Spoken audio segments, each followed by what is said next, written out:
Let's go scrap and get ready to shine. Hands on the wheel, peace of mind. It's a big world, eyes on the road. Life is motion in style and flow. Everyone's got a right to mobility. All across the globe to infinity. Wanna feel safe, for your own fate. That's our goal. Responsibility.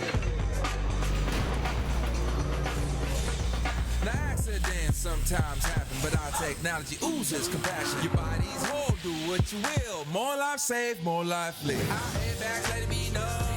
Life's a story, live not told. I Autoliv, we're safe as pack. Come on, everybody, and break the action. I'm gonna shine and let it all out. Turn it right up and never back down. We're gonna make it happen today. Shine it out. I'm gonna shine and let it all out. Turn it right up and never back down. We're gonna make it happen today. Shine it out. Bring the action.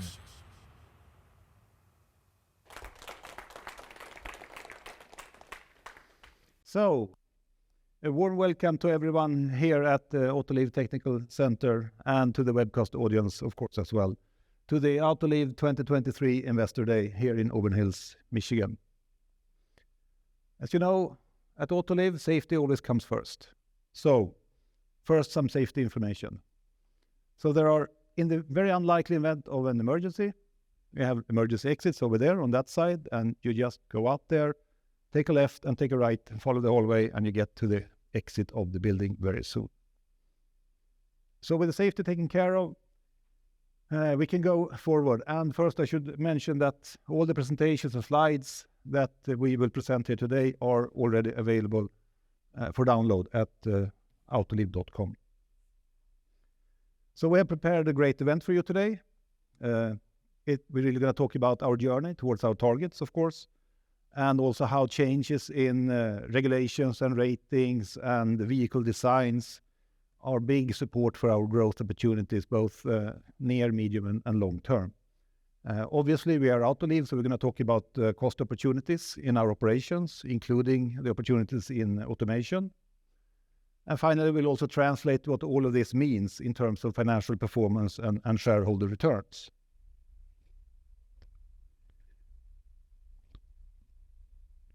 We have an agenda, yes. So today's agenda is really, Mikael will kick it off in a few minutes, outlining our journey since the CMD in 21, and also, of course, our journey forward towards our target. And then Jordi and Cecilia will talk about the growth opportunities that comes from these changes in ratings, regulations, and technologies.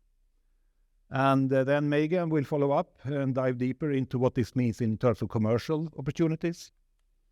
And after a 15-minute break, Magnus will revisit our progress in operational excellence and what we do for the future.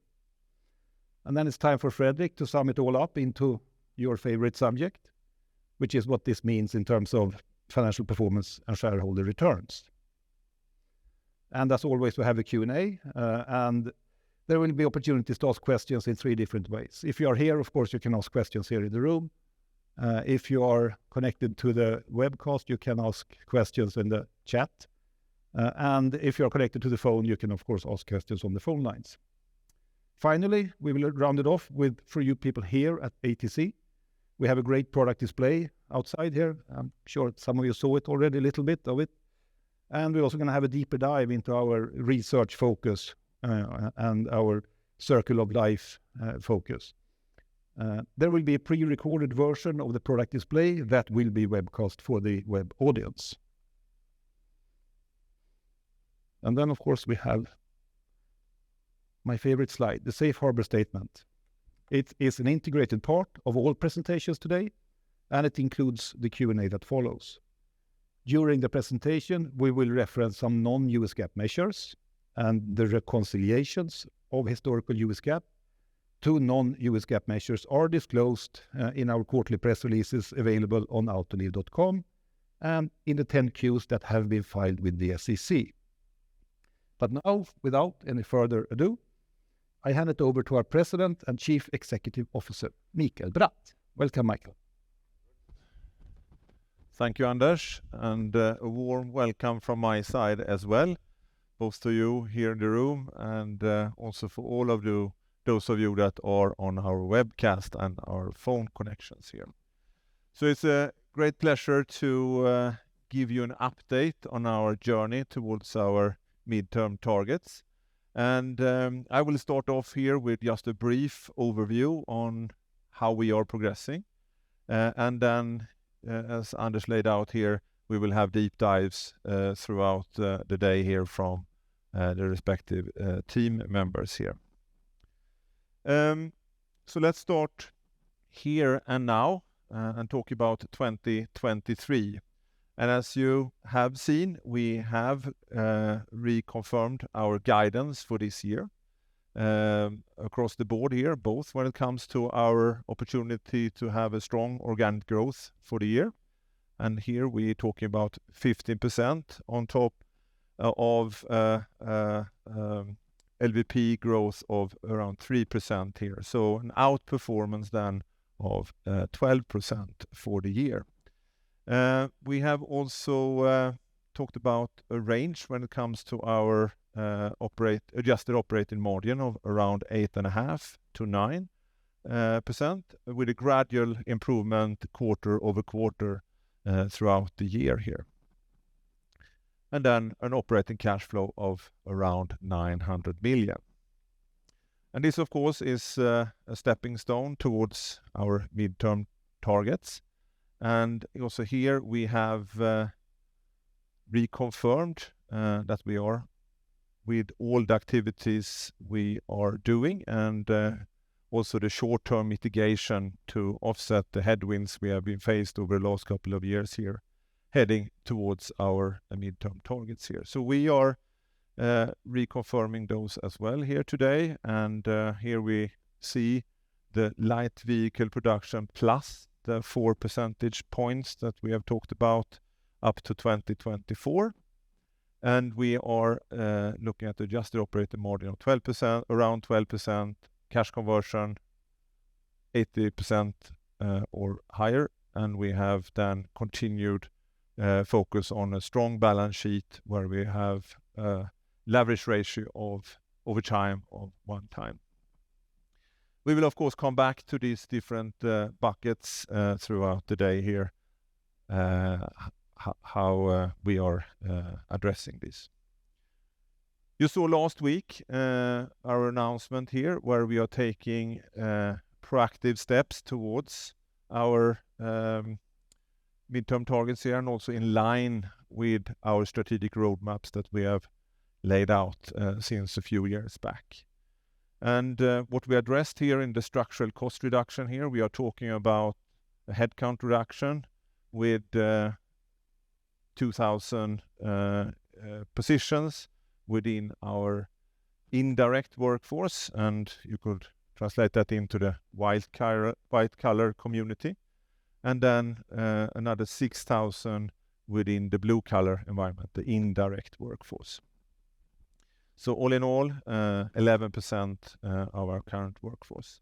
When we look at the indirect, we are of course addressing across the board here. So all levels of the organization are in focus here, and we are emphasizing really to identify new structural ways of working here, to continue to flatten the organization, making sure that we reduce the non-added value in order to focus on the added value, meaning individuals that are on positions touching the products, the customers, and our deliverables to secure our customer commitments here. We are also focusing on reducing number of sites, and as you saw in the press release here, we are also emphasizing the European footprint here. And the reason for that is basically that's where we see that we have bigger opportunities, as we have a legacy footprint that needs to take into the next level here of efficiency. And we are don't we don't leave any stones untouched here as well. So it's really a global approach. But we will come back to that in the presentation as well. So the path forward is very clear for us. We are holding on to what we have talked about before here in terms of our ambitions to reach our midterm targets. We are holding on to the activities that we have identified as enablers to get there. And we are also taking in further steps here as we need to manage the short-term headwinds that we see in the industry here. We are also seeing great opportunities to continue to develop our business here. So the future mobility that is our addressable market today provides a lot of interesting opportunities when it comes to widen the scope of addressable markets. And we have talked to you in the past about the adjacent opportunities here visualized by the two-wheelers. But today we will not focus so much on that. We will have maybe a little bit shorter perspective in time. But that in itself provides a lot of interesting opportunities here. And here we see new ratings and regulations, driving content per vehicle. We see the need for new innovations to answer to the requirements coming from the electrification of our industry, as well as potential autonomous vehicles here, as we see that growing further down the road. But already today, the thinking around autonomous vehicles and the future layouts in the vehicles is already here to a large extent. And that I'm really excited about to show you here today, both through the presentations from Cecilia and Jordi here, but also later on in the tech show here. So, despite the headwinds we have seen over the last couple of years, we see that we have continued to strengthen our position, and we have a strong position as we move forward here. And I think it's no news for you here, the different headwinds we have faced as an industry. And of course, I would say it was all triggered by the pandemic in early 2020. We have then unfortunately faced a tragic war in Ukraine, also affecting lately here the value chains in 22 and onwards. And of course, we also have faced a number of different natural disasters in terms of severe weather, everything from the ice storms in Texas affecting the semiconductor supply, to the typhoon in Philippines affecting our own ability when it comes to deliver steering wheels from our plant in the Philippines, and plenty of disruptions then resulting from weather phenomena on the supply chain during the last couple of years. And this has translated into component shortage, I would say primarily described through the semiconductor situation, where a number of initiatives have been made to offset this, everything from redesign to working with resourcing and different types of allocations. So not short of headwinds in the last couple of years here. Despite this, we have been able to deliver off our strong order book, and we have outperformed the light vehicle productions throughout the whole period here. And we have gained market shares. In 2018, when we started this journey, we were around 40%, had a market share of around 40%. And last year, we reported a 43% market share. So we have gradually moved up, and as we also have said, and still valid, is that we're heading towards around 45. And we also have gone through and are still working on price negotiations with our customers. 2022 was very much around raw materials. Today, it's the broader scope when it comes to other inflationary consequences, I would say, which we are discussing with our customers here. Of course, this volatile period have been shown in our financial numbers. We see already in 2019 the effects of the volatility coming from the WLTP changes in Europe. We also had social unrest in Mexico here. And then, of course, in 2020, the pandemic put the whole industry at a standstill in the second quarter of 2020. We saw a strong comeback towards the second half of 2020 and the beginning of 2021. And then we started to see the consequences of the component shortages, increased volatility, etc. But I think what the good news here is that the team has managed through in a good way, securing the value chain. And we can also see that we have worked hard to offset the negative consequences of this. And we see here that we have been able to protect our industry-leading margin position here, as you can see to the right here. The main consequences of these last couple of years is really a significant lower light vehicle production globally. And compared to where we were in 2019 and looking forward, and also I would say in 2021 and looking forward, we had very different scenarios to what we actually are looking at today. So I would say here we are looking at the difference between 7 to 10 million vehicles on an annual basis here compared to original plan.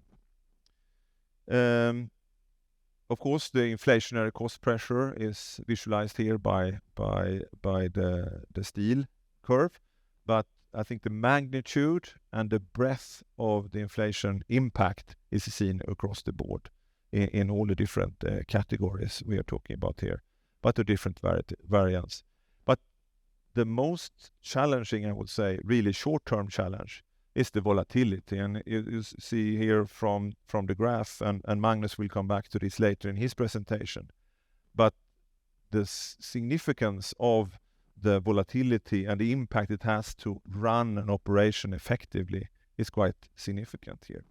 What it says here is that before the pandemic, we had around 98% pickup rate compared to what the expected volume was, and plus minus 2 percentage points deviation you could see. During the 2020-22 here, we went down to 82% of what was requested actually were picked up. But within this, we had up to 50% volatility between the short-term periods here.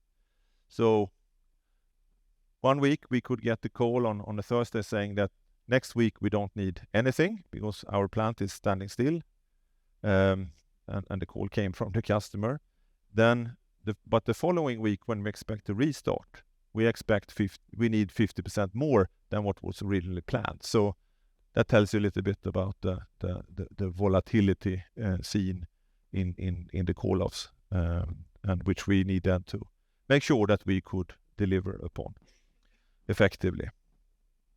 So what have we done during this time period here is, of course, to secure the value chain, making sure that we could deliver to our customers what they expected to get from us. So the customer commitment in being a reliable supplier is critical for us. So all hands on deck from the whole team here to secure the customer's delivery, even though the very volatile situation. Of course, our strategic roadmaps here we have held on to, and we have continued to drive digitalization and automation in order to secure the productivity over time here and utilize the new technology. We have continued with footprint optimization, and here we have worked with optimization both in terms of making it more effective and efficient, but also securing capacity for the future growth that we see in our order books here. And we have worked hard on the capital efficiency program that we talked to you in 2021 at the Capital Markets Day there. And Fredrik will also come back and give you some details around that. And of course, the price negotiations has been critical. But we are not stopping here. We are continuing with what we already are doing, but we are also actively continuing to address our cost base and what I talked about before with the initiatives that we are building into our operations here that was announced last week. So further optimization and further cost reduction are in our agenda here. So looking forward, we see here continued potential to growth, and that is because we are working hard to make sure that we have products for the future. We are seeing also that we are filling our order books to secure the market share that we are gradually growing into. And we see that we have a very strong position with the new EV platforms. And we see that our order intake are well representing our market share position. So when we add it all up in the portfolio, we see actually that it's slightly stronger than what we have on the total portfolio today. So around the 45% when we look at the order intake here. So a significant jump also up from previous year here. We also see that our portfolio, which is, I would say, very diversified, both across the different regions, the different geographies, but also through the different customer bases here. And when we look at the newer OEMs coming up, especially focusing on the EV platforms, we are well represented there. And we can also see that the portion of newer OEMs representing a higher portion of our order intake last year actually jump up to 30% from previously 12% of the order intake. So very, very interesting development there, and I would say well positioned for the transition which the industry are in. And talking about OEMs and our customers here, we have showed you before where our, you could say, market share within the respective customers are at. And we quite frequently get the question, okay, is there any specific percentage points that is difficult to get to or you can't get to? And I think we can see here that in 2022 you saw that we were seeing significant market share within the top 15 OEMs that we have in our customer portfolio. So yeah, you see the percentage points here in 2022. And if we then look on how this is translating into 2024, you can see here that we are strengthening the position towards the upper end of this scale. So what it's all about is, of course, to deliver on the customer commitments, meaning quality needs to be, we need to deliver superior quality to our customers. We need to make sure that we are a robust supplier when it comes to delivering on our projects leading up to the SOP date of the customer. And then, of course, in our daily deliveries, as I mentioned before, making sure that we fulfill the orders that has, or the volumes that has been given. And of course, also be price competitive. And I think this shows that we are doing our job in that regard. But with that said, we are not leaning back here. We are really leaning forward here, making sure that we have new innovative products at a cost-effective price from the OEM's perspective and the robustness in our deliveries.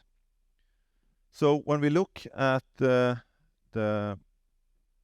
sales increases going forward, or the organic growth, I should say, we have talked then about the light vehicle production plus 4% leading up to 2024. And when we look at the first years in that period here, 21 to 22, 22 to 23, we have been above that. And of course, here we also have the price increases included. But also, if you exclude the price increases, we see here that we have a good traction to over-deliver on this target. And we also see that content in the vehicles, but also our addressable market here has a great opportunity to grow. And this is just a overview of ratings and regulations coming into play in the next couple of years. And Cecilia will take you through this in greater detail later on. But what it says here is really, which I just would like to highlight here, it is very important that the vulnerable road users that we are addressing and have been emphasizing on since we met at the Capital Markets Day in 2019 is also becoming very visible here from a society point of view. It is, for example, both in Europe where wearables and protection for motorcyclists is on the map, to also higher requirements in China, for example. Looking at India, also a market that's growing rapidly on the airbag side, for example. And here you may know that we have also invested in more capacity to meet this current demand, but also future demand. So a lot of emphasis from the Indian government here to make traffic safer in their country. But also in the mature markets. And here we see a constant evolution where we need to have more sophisticated products in our vehicles, but also we see additional functionalities coming in. We have talked about the far side airbags, for example, in the last couple of years here as one example, and that is really getting traction. Also the more personalized safety solutions on the seatbelt side is one area where we now can consider height, weight, age, gender, for example, in the solutions going forward. So a lot of exciting development in this area. And this in combination with the industry trends, where we're talking about connectivity, sustainability, EVs and autonomous, as I mentioned before, driven both by regulations, but also as the markets are growing in terms of economic capabilities. And we have talked to you about in the past about how the economic wealth in a country also correlates very well with the development of new components. And for us, it's all about making sure that we have the right products for our customers, meeting these mega trends that we see happening here. And you see some examples down here at the end of the bottom end of the slide. But you will see it more in detail later on, so I will not dive into any details here now. Of course, the margin progression more, again, towards our midterm targets is critical here, and we are working broadly on that. And a lot of things are happening when it comes to optimizing our capacity across the globe here. And Magnus will, in his presentation, talk to you more about the different steps that we are making. But as you can see from this slide, we have added capacity in Mexico for our steering wheel operation as we're growing. We have India here as one example, with also additional capacity, talking about the airbags I did before. And we are investing in Vietnam for more textiles capacity. But at the same time, we are also optimizing our footprint in Japan, and we're making significant investment there to get closer to the customer. So we are closing one plant and building a new one to have the right type of processes close to the customers for it, as one example. And of course, we also here working very much with getting from high cost to best cost countries when it comes to for example, our engineering capacity. So a lot of things going on when it comes to the geographical footprint. Automation, digitalization, as I mentioned before, we are holding on to the strategic roadmaps that we laid out in 2019, making progress. And you will see later on also here how our coverage utilizing this new technology inside our own processes here are increasing. And you can see from this chart here also the direct labor efficiency moving in the right direction. Of course, we would like to have seen a little bit higher number, but the volatility I'm talked about before, and of course the significant lower volumes here is of course putting its mark on this. But we are clearly moving in the right direction, and as we get stability, we expect to see significant leverage coming from that.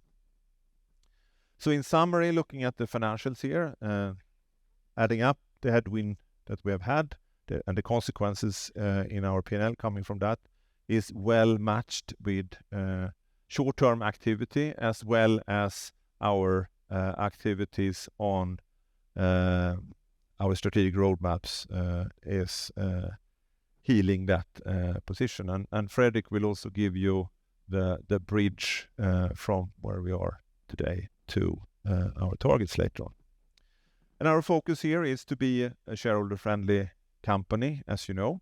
And as such, we are focusing a lot on making sure that we can and will return liquidity to our shareholders through the different levers that we have. And that is mainly the direct dividend as well as with buybacks. And as you can see from this chart, we have throughout the last 5 years here returned more than 1 billion SEK. $1 billion, and we have then restored our balance sheet.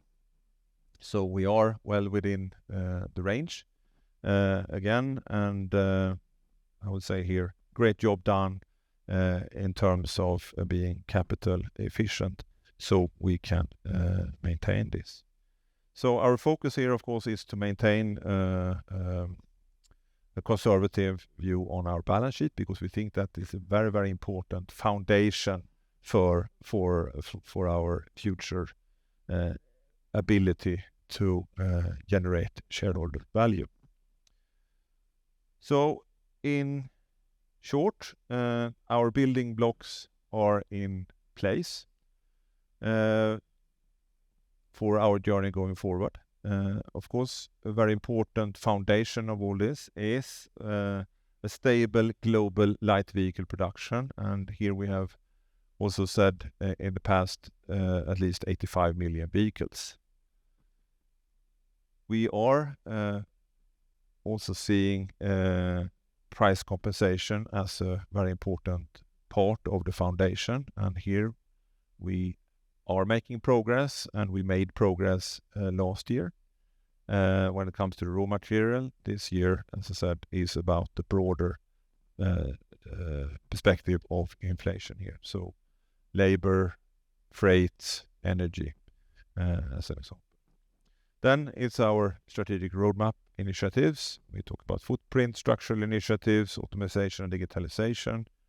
And with the growth and the outperforming we're expecting to see here should then take us all the way to the 12% operating margin.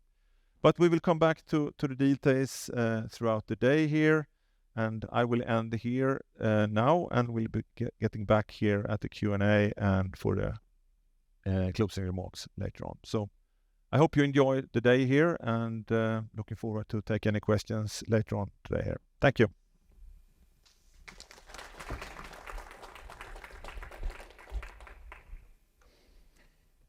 So thank you, Mikael. We will now move on, and I will soon invite Jordi Lombarte, Chief Technology Officer, and Cecilia Sönnevång, Head of Research, to the stage, but they will outline our growth opportunities that are firmly rooted in our vision of saving more lives, but also connected to the changes that happens in ratings, regulations, and technology. So please, Jordi. Perfect. Welcome. Thank you. Welcome, all of you.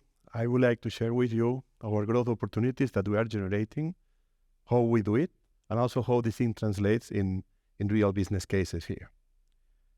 To do that, I would like to share with you some points here. One is the Autoliv approach to safety.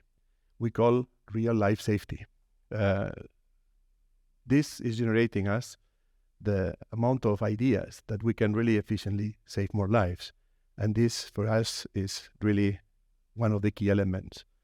We will continue also to share with you that the pipeline of safety solutions that we have in our portfolio. Some of them are driven by the market trends, by the customers, but also there is other ones that comes from new ways of mobility. This is an area that we're exploring. We also want to put a lot of emphasis how strong is Autoliv in participating with the regulators and consumer ratings like Euro NCAP, working together, and together we are shaping how will be these specifications for the future. We believe that when this thing hits the fan in that element that it goes in the regulations is when we see the volumes, the economy of a scale, and then this becomes popular and really we can save lives at a really good cost. And basically to do everything that we will share today, I hope that we can transmit our passion for saving lives, because at the end of the day, this is the energy that motivates us to go further. Sometimes people ask me, hey, a lot of things in a car, some years ago was no airbags, nothing, and now are we there already? I mean, what can we do more? Actually, if you see the numbers, there is still 1,350,000 people that die basically around road traffic accidents. Only 30% of this happens inside of the car. The other 70 is either vulnerable road users, motorcycle riders, anything outside. So there is a great opportunity also to improve inside of the car, but also outside of the car. Just a comment, if you look Asia, the number one reason for casualties is actually motorcycles, powered two-wheelers. And this is an area that you will see later on with Cecilia, that we are working very close with some ASEAN authorities and based on the technology that we can develop to help to solve this problem. I would like to talk about the real-life safety. And for that, we visualize what we call the circle of life. And at the end, even the presentation, Cecilia is going to be more deeper on what it means. But basically means that we are looking at how many people are affected by different crashes, by different situations. And with the statistics, we can determine what are the areas where more people get injured. When we understand that, the next step is that, okay, now we know that is in this kind of situations. The next step is, what are the systems or solutions that we can, or how people get injured? Then when we understand the root cause, that in this situation people get injured in a certain way, is when we can really develop systems to solve this problem. If we can show the efficiency of these systems, I can tell you that today when you see all these numbers, society is ready to say, hey, if the industry can bring technology, we can put it in the regulations and make it happen. And this is when we hit the sweet spot here. The second thing that I think is very important in our DNA is that we are scientists. So, Cecilia and his group even more. That basically we try to improve systems, safety systems. So at the end of the day, we always end with crash tests. You see the dummies that are very specific. This can, if you want to simplify the equation, you could do products to satisfy the testing. Our approach is we want products that in real life, and real life is more what you see in the left, that nothing is according to a spec. You can have randomly ways of getting crash accidents. So this is basically in our DNA. And with this, I would like to introduce Cecilia. Basically, she's our head of research, and she will give you more insights on how we do this process on generating opportunities and how we interface with the regulations. Thank you. Thank you, Jordi, and hello, everyone. So I'm going to start with a macro perspective. So we all have common goals. We have the United Nations Sustainable Development Goals that ensures that we will leave the world in a better shape, hopefully, than what we have today for generations to come. And there are quite ambitious targets that we have to fulfill. And the goal 3.6 is the one with the 50% reduction of road traffic fatalities. And that means that we have to do something different from what we have done in the past. And luckily now there are new technologies and the mega trends within technology developments like electrification, connectivity, automation, and shared mobility that will help us or enable us to reach those targets. Not only the traffic fatality ones, but also the sustainability, the other sustainability targets. So that's the macro perspective. And then if we look in the automotive industry, there are trends like electrification, we have sustainability, connectivity, and autonomous drive that are also the big focus areas for most car makers. And the electrification, that means for us that we can design in a different way. You have design freedom that can lead to roomy interior or flexible interior. We also have the sustainability that drive the need for new materials, and new materials can also be coupled to new designs and also new processes. Connectivity, the car, to travel in a car is not to move from A to B anymore. It's going more in the direction that you also need an experience. So software features and function will enable more value to the end user.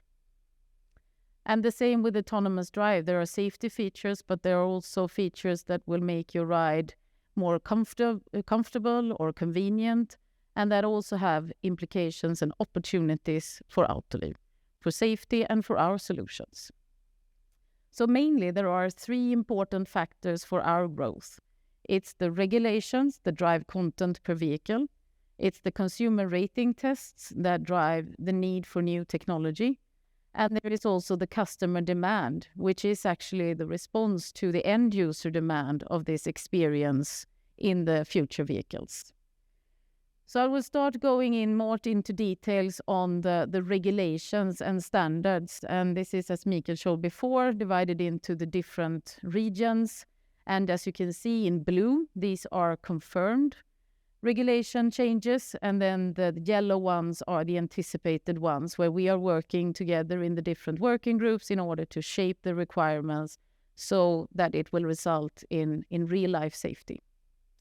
I will point out a few.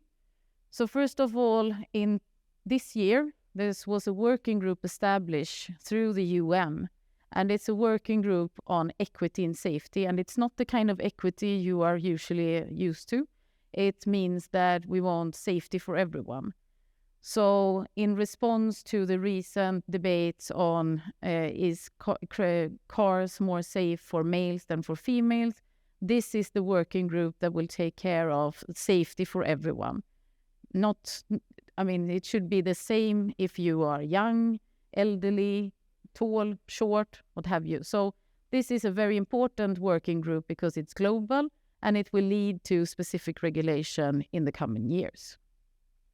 Then as you can see, and as Mikael pointed out as well, we see standard or regulation updates also for vulnerable road user.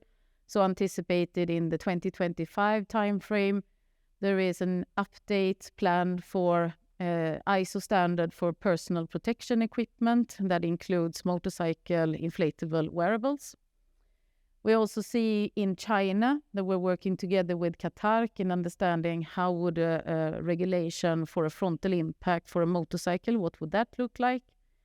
And we have, as also pointed out before, in India, where we have the 6 airbag mandate and the side airbags, we also see that the regulation for more performance in the side airbag will take place in a couple of years.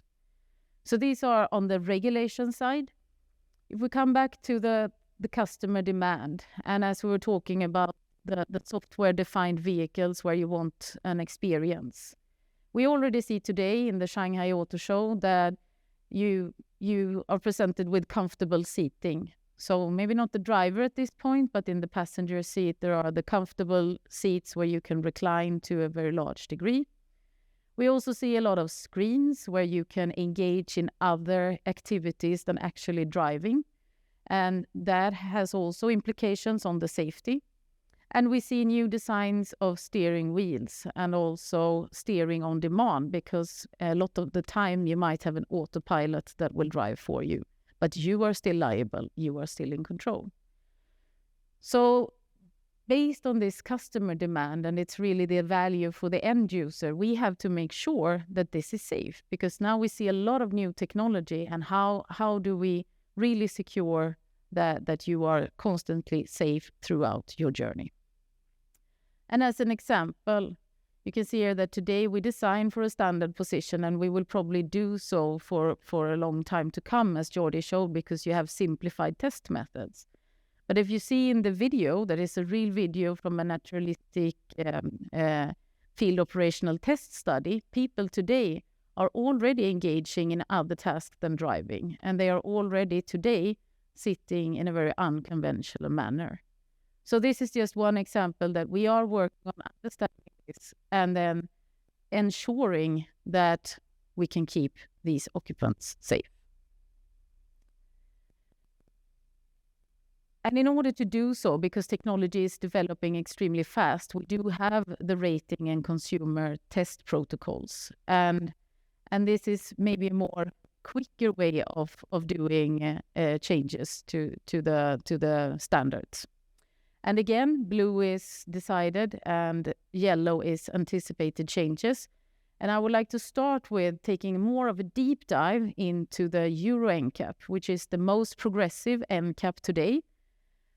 The program, the roadmap, Euro NCAP 2030, is outlining several different updates in the 4 phases of driving, occupant protection, etc. And it's really enabling the ADAS functionality, but also ensuring the customers understands them, use them, and also that people are safe in the modern vehicles. So what we can see is that in 2026, Euro NCAP is starting to address both variability in occupants and in crash speed, with introducing 3 different crash severities and 3 different dummies. This will be done physically, as today, but also in complement with virtual testing that is also an enabler in order to be able to make or to validate these new systems. This will then develop in 2029, where we will continue to do virtual testing using the finite element model of a human, the human body model. And in that time frame, you can anticipate that you can do very many simulations in the different seating configurations with different sizes, in different crash severity, etc. So that's the evolution of the occupant protection. And then also in 2029, we see truck safety coming in, and that's also dependent on the virtual testing. So truck safety for the opponents, for the truck driver, and for vulnerable road users such as pedestrians and cyclists outside of the truck. Also in 2026, there are work ongoing to improve the pedestrian protection. AEB is a fantastic technology, but we still see injuries and fatalities. And now also there are discussions on how can we better protect the hard surfaces in the car, like the A-pillars. And that is ongoing work until 2026. So going back to the virtual testing and the human body modeling, the increased adaptivity for size, severity, etc., that means that it drives a system approach, and it starts with a human. We at Autoliv, we are experts in human behavior and understanding when you reach the threshold where a human breaks.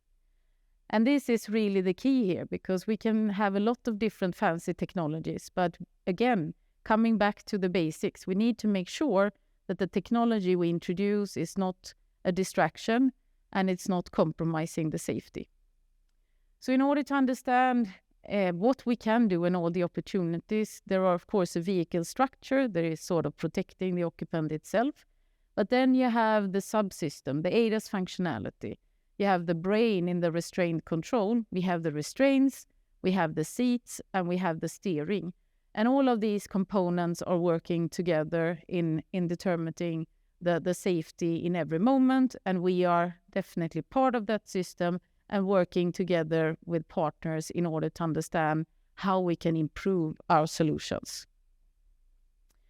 So one example also then when it comes to steering, high complex steering wheels are here to stay because we do see that all the customers are still focusing on level 2 and level 2 plus as the self-driving capabilities is harder and many programs are delayed. So what we see today in the complexity and in the electronic content, we see that this will continue. So we have all the things with the HOD, we have the HMI elements and the light bars and the different haptic responses, etc. So we do see the steering wheel still as a very important interface to the driver, and also communicating the level of automation to the driver. Another part, as I said also, is that in Euro NCAP, we also see the need for driver monitoring, both in order to understand if a driver is present, fit to drive, but also when we talk about adaptivity, we need to know who is in the seat. So on top of all the current electronic content, there is also an opportunity to actually put the camera into the steering wheel. And when we have compared these solutions to the cluster camera, we can see that we have less occlusion if you have the camera in the steering wheel. And we can still have the same accuracy when it comes to the other parameters as well. So showing that more and more electronic content is going into the steering wheels, and we will show more of this in the product exhibition later on. And talking about the occupant monitoring and really understanding who is in the seat, we're also working on our smart seat belt. So today we have some functionalities, we have the pre-pretensioning, etc., but now we have also added sensors, 4 sensors, as you can see in the bottom picture. And with the seat belt, as you can see in the video, you can detect if the person is correctly buckled. And you saw a green light on the monitor. And now when he has the belt under the arm, it's a red indication. You could also see that he can be classified as a mid-size male. So with these sensors, we can determine your size, your weight, your position. And this kind of monitoring is less intrusive than a camera. And it's also an excellent redundant sensor. Because in the future, when you will have all these systems and you will actually trigger your safety systems based on this information, we have high standards on the functional safety, and you will need redundancy to make sure that you are triggering at the right time. With the seatbelt, we can also do vital signs. So we can understand breathing as well as heart rate variability that can be used as an indicator for fatigue or stress. And moving on then in this system approach, when we talk about the comfortable seating, we know that, again, it's market demand. People want to travel very comfortably. And we have identified what is the biomechanical risks. And based on the real-life data, again, from the biomechanics, we can design our system solution, which will then go into the different product solutions that can be integrated seamlessly with the seat structure, and that will also be shown in the product exhibition later on. And coming back to, we've talked a little bit about the different sizes and the different severities that we are looking into. So high severity crashes is still an issue in Europe and in US. Fatalities involving a truck is almost 15%. And that's why we, together with the Swedish Transport Administration and Euro NCAP, is looking into truck safety. And of course, it's represent a high severity crash, even though this crash test was done in 50 kilometers per hour. So the car was traveling in 50 and the truck was traveling in 50. So if we think about how does a normal restraint system perform in this kind of crash today, and as you can see on the top level here, we have a strike through. So the mid-size male is going through the airbag, hitting the head in the steering wheel, and that's not a good outcome. But again, if we have these, we have the tools, we have the ability, we can work with the seat belt, with the pressure in the airbag, with the steering column force, with the seat, and with the knee airbag. And we can, as you can see in the bottom, improve the performance so that you can have a good injury outcome also in this crash. But again, so this is the need for adaptive system, and with the progression of your NCAP, this will be possible. Again, with rating and consumer tests, as Jordi also mentioned, we are working with our friends in Malaysia, with Myros, and also with the MyMap program, where there is already today the first level of Power 2 vehicle safety incentive program. This today, it's more focused on the ABS and also how to make the bike more visible and detectable. But we see the progression of also introducing other technologies on the bike, as well as in 2026, starting also to inform about wearables, about different other on-rider solutions. And last year in Malaysia, in the Myros 10-year anniversary, we demonstrated the bag-on-bike solution to the Minister of Transport. And he also acknowledged that this might be a technology for Asia after the introduction of ABS. And moving further with the on-rider protection, we have worked on developing our own inflatable vest solution. And in the white vest in these 3 videos is the Autoliv solution, included also our own ECU, our detection algorithm, and of course the inflator and the textile. And you can see, with compared to the competitor products, that our vest inflates before the impact. One of the others inflates halfway through the impact. And we have a very quick detection time. This, of course, is a trade-off. You don't want false positives because you can tune it into this specific load case. But we're also doing a lot of data collection with actual riders to make sure that we don't trigger it when it should not be triggered. And this data collection also gives us a lot of insights in how motorcycle riders behave. And that is also opportunities for developing digital solutions, which might also be a good way in developing countries that can help in changing behavior. So based on this data, we can understand from one trip, in the spider web diagram here, for instance, you can see your acceleration, your braking pattern, your leaning angle, your steering, a lot of different parameters. And for each ride, you can make a profile. If you have 100 rides, you take an average, and this is your personal riding behavior profile. And based on that, we can actually coach motorcycle riders. Tell, in this curve, you were a bit fast, you could have lost your grip or whatever. So based on all this data, we can of course trigger the bag on bike. We can trigger the wearables on the person. We can also do post-crash reporting, and we can do behavioral analysis. And with that, I hand back to Jordi to go back into details on some of these more specific solutions. Thank you, Cecilia. I hope you have seen how much is in the pipeline, and it's quite exciting, I think, because there's a lot of opportunities on how to go further on saving lives. And if I may repeat a bit with the example of the motorcycles, how this circle of life that we call it works.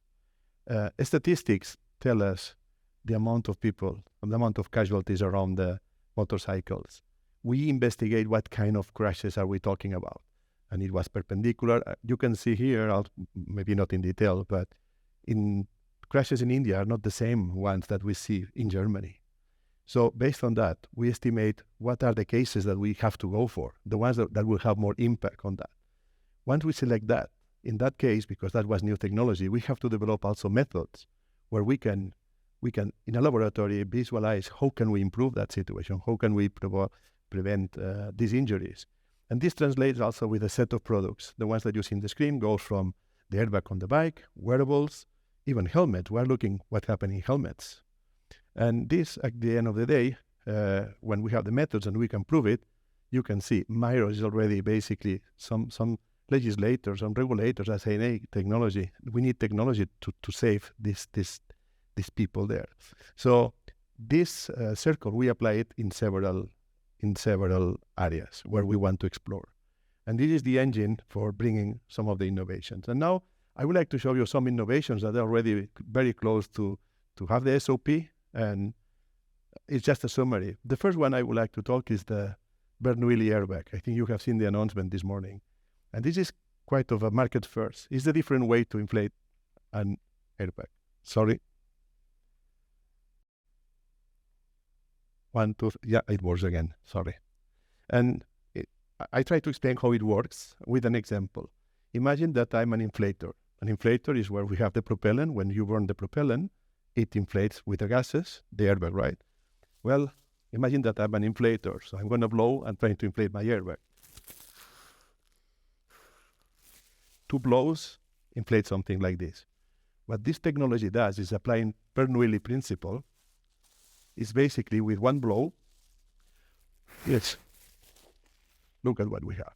So this technology applied to airbag, imagine the less propellant that we need, but also by the nature of the inflation, we are providing some adaptativity that comes by the concept by itself. It doesn't need electronics like today where we have dual stage airbags, where we have 2 signals, one for low input, output, another one for high output.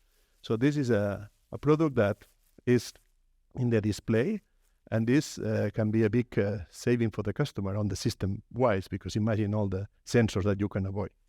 The second thing I want to share with you is that on top of all these sensors that goes around the steering wheel, hands-on detection, anything that comes from the autonomous driving or semi-autonomous, where you need to know who is in control, there is also other features for the experience of the customer right now.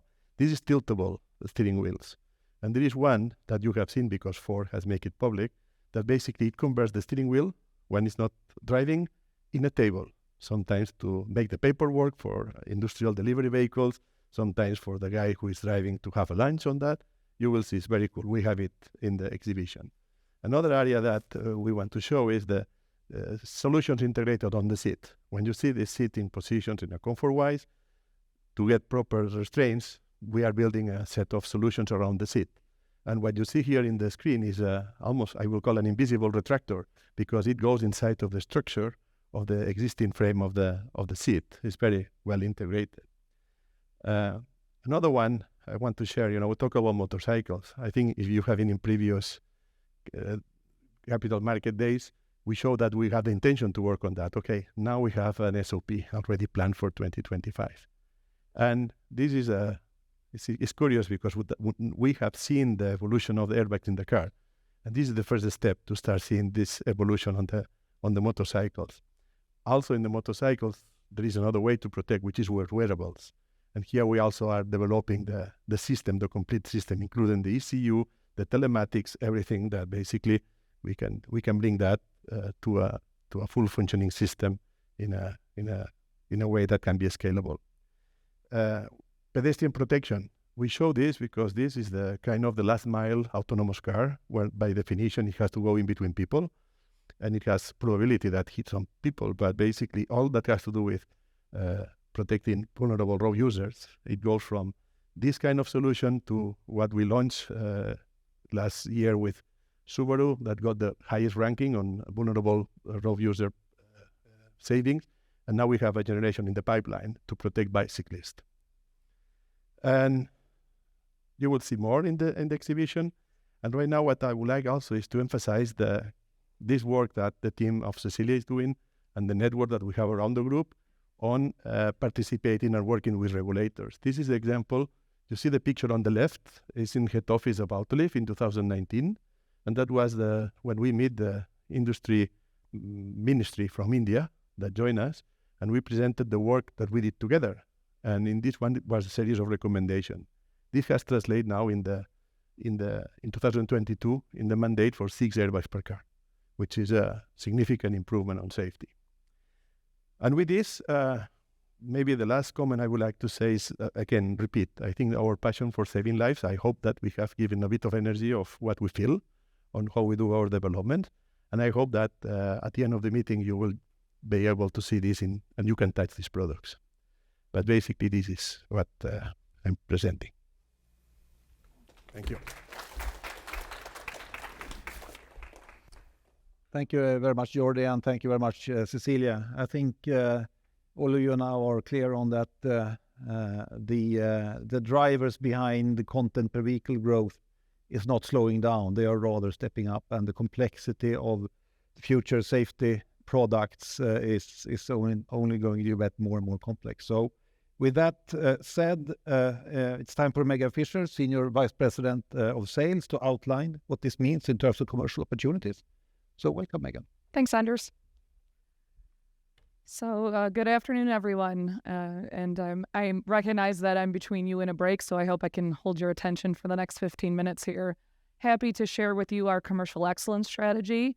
And I'm going to start with our current market position and how we see that developing over the next several years, and then spend some time on our growth strategy beyond 2025. And finally, give you a little bit of insight into our global commercial excellence framework and an update on our commercial negotiations with our customers. So jumping into our market position, as Mikael said earlier, we are the clear market leader in safety systems. In 2022, we had a market share of 43%, and our next biggest competitor is less than half of that. So a really strong position to start with. And if you look at our sales split across the different regions that we operate in, we are present in all of the major regions around the world. So we have around approximately 30% of our sales in each Americas and Europe, and then approximately 20% of our sales in China and the rest of Asia, including Japan. So it really gives us the right presence around the world in order to support our customers globally. And with that, you can see our diversified customer mix. So obviously we have a presence with all of the global OEMs, but also with some of the newer market entrants into the industry, as well as some of the local Chinese OEMs that we see really growing in not only the industry and the market in China, but also with plans to expand outside of China. So as we go forward over the next coming years, we expect some shifts in this revenue split where we might see more of the Chinese OEMs and the new market entrants take a bigger role in our sales split overall. Looking at our market share in each of the regions here, just to highlight, you can see again the strong presence that we have in all of the major automotive regions. And when you look at the right bars here that reflect the global market share, you can see that 43% level last year and growing to around 45% in 2024. And I also wanted to note a few of the areas that are, the big markets and the growing markets in the world. And if you start with China, we have around 35% market share in China in 2022, and we are growing that to just under 40% by next year. And I think there's increased opportunity in China to grow even further in our market share and also, of course, capitalize on the biggest automotive market in the world. And then if you look at India, again, another growing market for us, you can see a very strong market share that we hold today, which is just under 60% and still growing to around 64% by next year. So with some of the ratings and regulation changes that we see in these areas, as well as the size and the growth in the regions themselves, we're in a really good position to capitalize on that going forward. And then just a quick look at our market share in each of the product lines. You can see a strong position across steering wheels, airbags, and seat belts, and we are growing in each of the product lines. So we really have good diversification, not only from a geographical standpoint, a customer standpoint, as well as a product line standpoint. And here you saw this chart earlier in Mikael's presentation, but it shows the top 15 OEMs by their market size. And what I wanted to note here is 8 of the top 15 OEMs, Autoliv has over 50% market share with those global OEMs. And 12 of the top 15 OEMs, we have over 40% market share. So really improving our market share position with all of the top leaders in the industry. And I think this really talks to the trust that we have from the OEMs to allow us to maintain and even improve our market share position with them. But of course, we're not sitting still. We're not here to tell you that, we have a great position and so we're done here. There's a lot more to do. There's a lot of changes in the industry that are going on right now. I mentioned that there's new players coming in from an OEM perspective, and we see in China the shift from some of the global OEMs losing some market share and more of the local OEMs picking up market share. So from a sales perspective, we have a strategy to ensure that we have the right position with these new players in the industry, as well as with the Chinese OEMs, so that we can have a good position going forward as the market dynamics change. If you look on the left bar chart here, you can see our percent of new order intake with the new market entrants in 2021, which was under 10%, and growing to over 30% out in 2022. And we expect that to continue to grow as a percent of our overall order intake. And on the right, you can see our 2022 order intake in China, where a majority of just over 50% of our order intake was with the local Chinese OEMs. So again, making sure that we're well positioned for the future and the expected transitions that we see in these areas.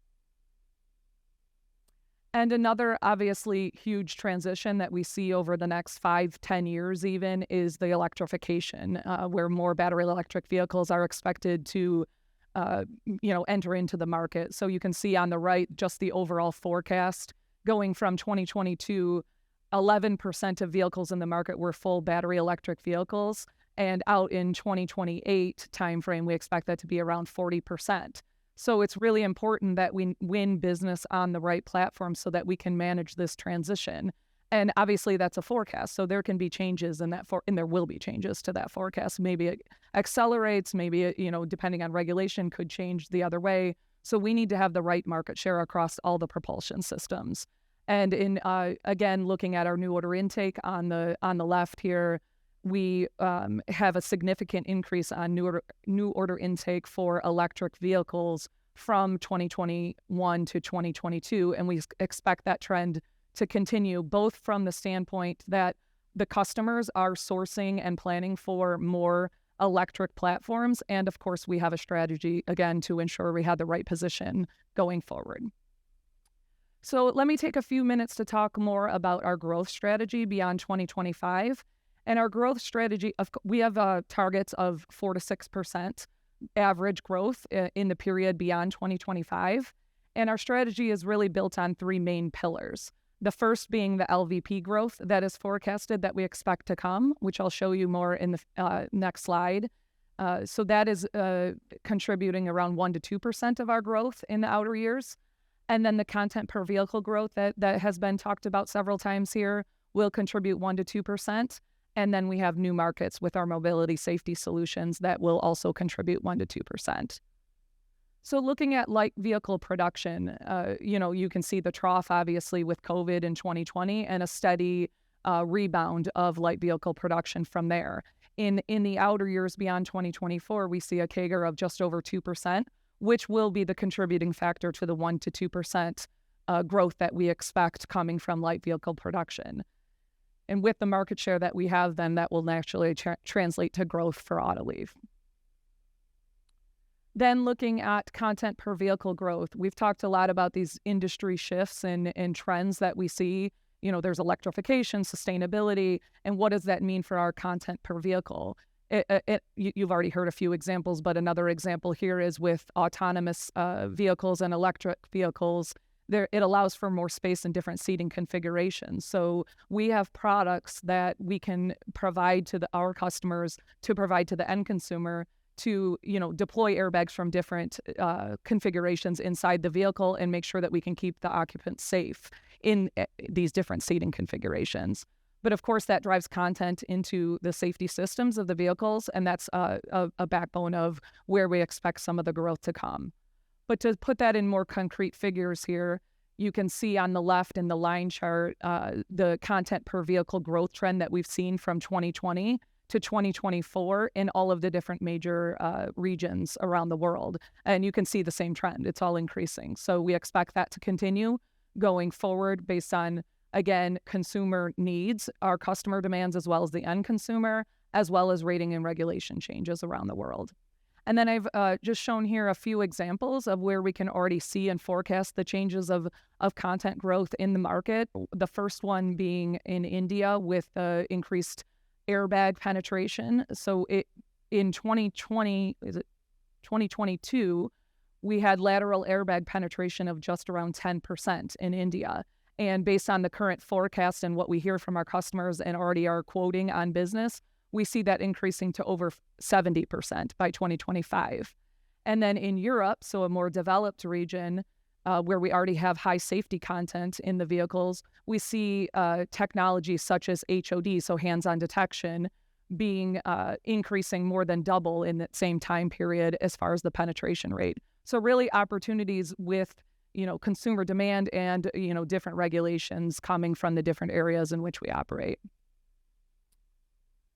And then finally, the opportunity that we see in growth markets, or new markets, I should say. So there's 4 focused areas that we have in our MSS division, and the first one is commercial vehicles.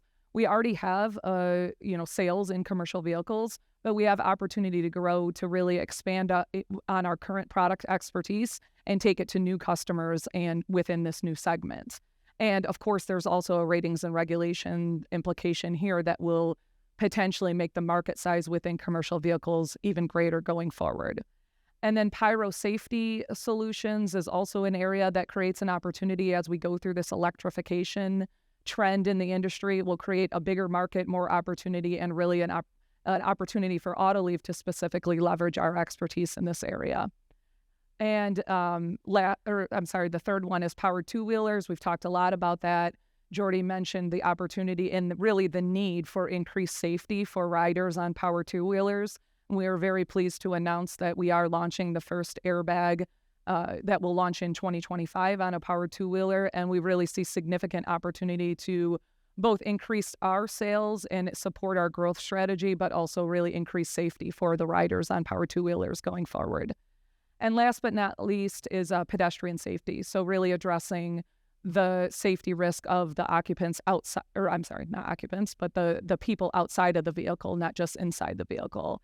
And this is, both with our core customer base today, the OEMs, but also with, robo-taxis and, these last mile vehicles that we're seeing in different areas of the world. So that is really a summary of our overall growth strategy that we have beyond 2025. And then I just wanted to take a few minutes to give you an update on our commercial excellence framework that we have within Autoliv. A few years ago, we've talked about operational excellence in Autoliv, but in our industry for many, many years.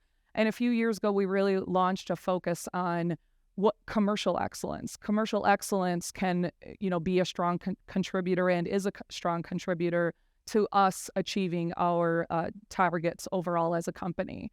So we've launched this framework, and it really is a basis for us to improve and make sure that we execute upon all of our targets that we have set out in both our sales teams, but also our extended cross-functional teams. The framework has 4 pillars to it, and I'll just walk through high level what they mean. So the first pillar is our customers and the market. And this is really focused on ensuring that we have the right strategy within all our customer base, but also within each of the markets that we operate in to make sure that we're accounting for the different trends that we see. It's exactly what I talked about earlier with, are we on the right platforms within each of our customers? Are we, do we have a broad enough customer reach to ensure that we are set up for success in the future? So it's our customer-facing strategy. And the second area of commercial excellence that we have is what we call digitalization and enabling assets. And this is really all about efficiency in the sales organization and in the extended teams that interact with our customers. So ensuring that we have the right tools, data, and support processes for our teams in order to execute on their strategy.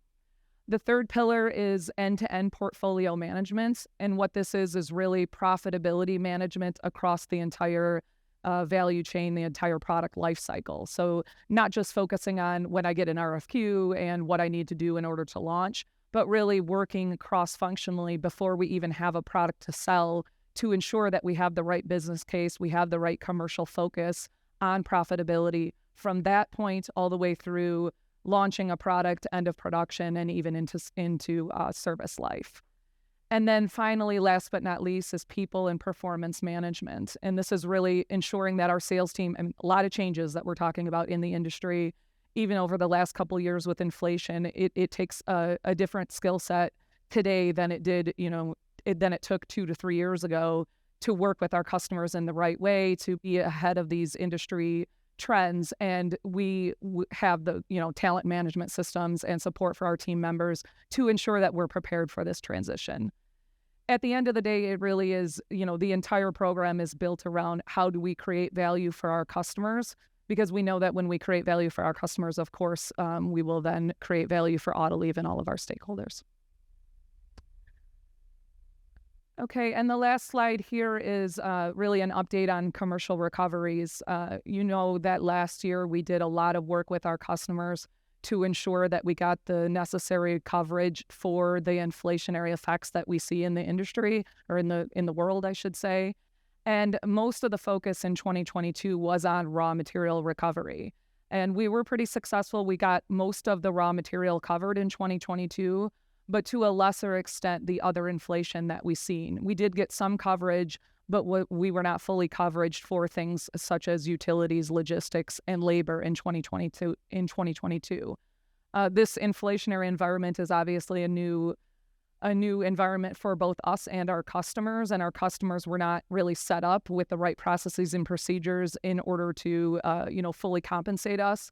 But going into 2023, our number one focus in the commercial excellence area, or let's say in our commercial teams, is to ensure that we get the adequate coverage and the full coverage for the external inflationary pressures that we see that are outside of Autoliv's control. So these negotiations are ongoing. We are in negotiations with every single customer around the world. Obviously, we have a bigger impact with inflation in the Western countries such as Europe and Americas. And these, the negotiations are quite detailed and can vary in timing and effort, I should say. The customers really request a lot of data, evidence, and detail behind all of the commercial recoveries that we're asking for. And we are in negotiations with each customer, both to provide that data so that we can support their internal processes, but also to ensure that we are negotiating on what is the appropriate level of data and detail that should be provided in this new environment, because it needs to be reasonable and fair as well. We do expect gradual compensation throughout the year from our customers. We had it, last year gradually hitting our financials throughout the year as we get through these negotiations. We have clear targets to achieve them in the most timely and effective manner that we can. And finally, we also have an effort in Europe where we talked about the restructuring and the recent announcements on what we're doing both in Europe and other regions. And specifically in Europe, we are doing an additional review of the overall price structure in that region to ensure that we're adequately compensated, and working with the customers to make sure that we have the right price structure in place. So with that said, I just want to leave you with a few closing comments here. First, I hope that you can see and understand that we do have a very strong position, and we are even improving that position going forward in our core areas that we operate in. And we have a growth strategy, beyond 2025 that is really built on the foundational principles of light vehicle production growth and content per vehicle growth, and we feel confident in that. And finally, we have a holistic commercial excellence strategy with a high focus on commercial recovery for inflationary compensation that is really put in place to allow us to execute on Autoliv's strategic targets. So with that said, I'll hand it back to you, Anders. Thank you for your time.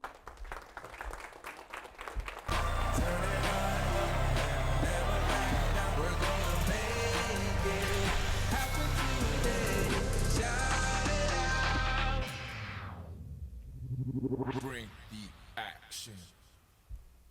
Excellent. So, welcome back after the break. We even gave you 1 extra minute. We'll now move on and focus more on our cost reduction activities. So for that, I welcome Magnus Jarlegren, President of Autoliv Europe, up to stage. Thank you, Anders. Thanks a lot. Looking forward to share a couple of minutes and a presentation with you about the progress we have done in the operation excellence area. And I will start off with doing a short recap on what I told in 2021 on the Capital Markets Day, and it was basically 2 messages that I sent at that point in time. Number 1, we have started the progress and we have a good plan of savings that we are expecting to have going forward, and we are well on the way to capturing those. And message number 2 is really around how do we do that? And 2 things there. On the one hand side, you see the APS development, the I Autoliv production system, which is then combined with 3 other things. One is benchmarking across all our plants, making sure that we bring the best of all the plants to the plants that need it, and also automation and digitalization, what you have heard Mikael talk about earlier today.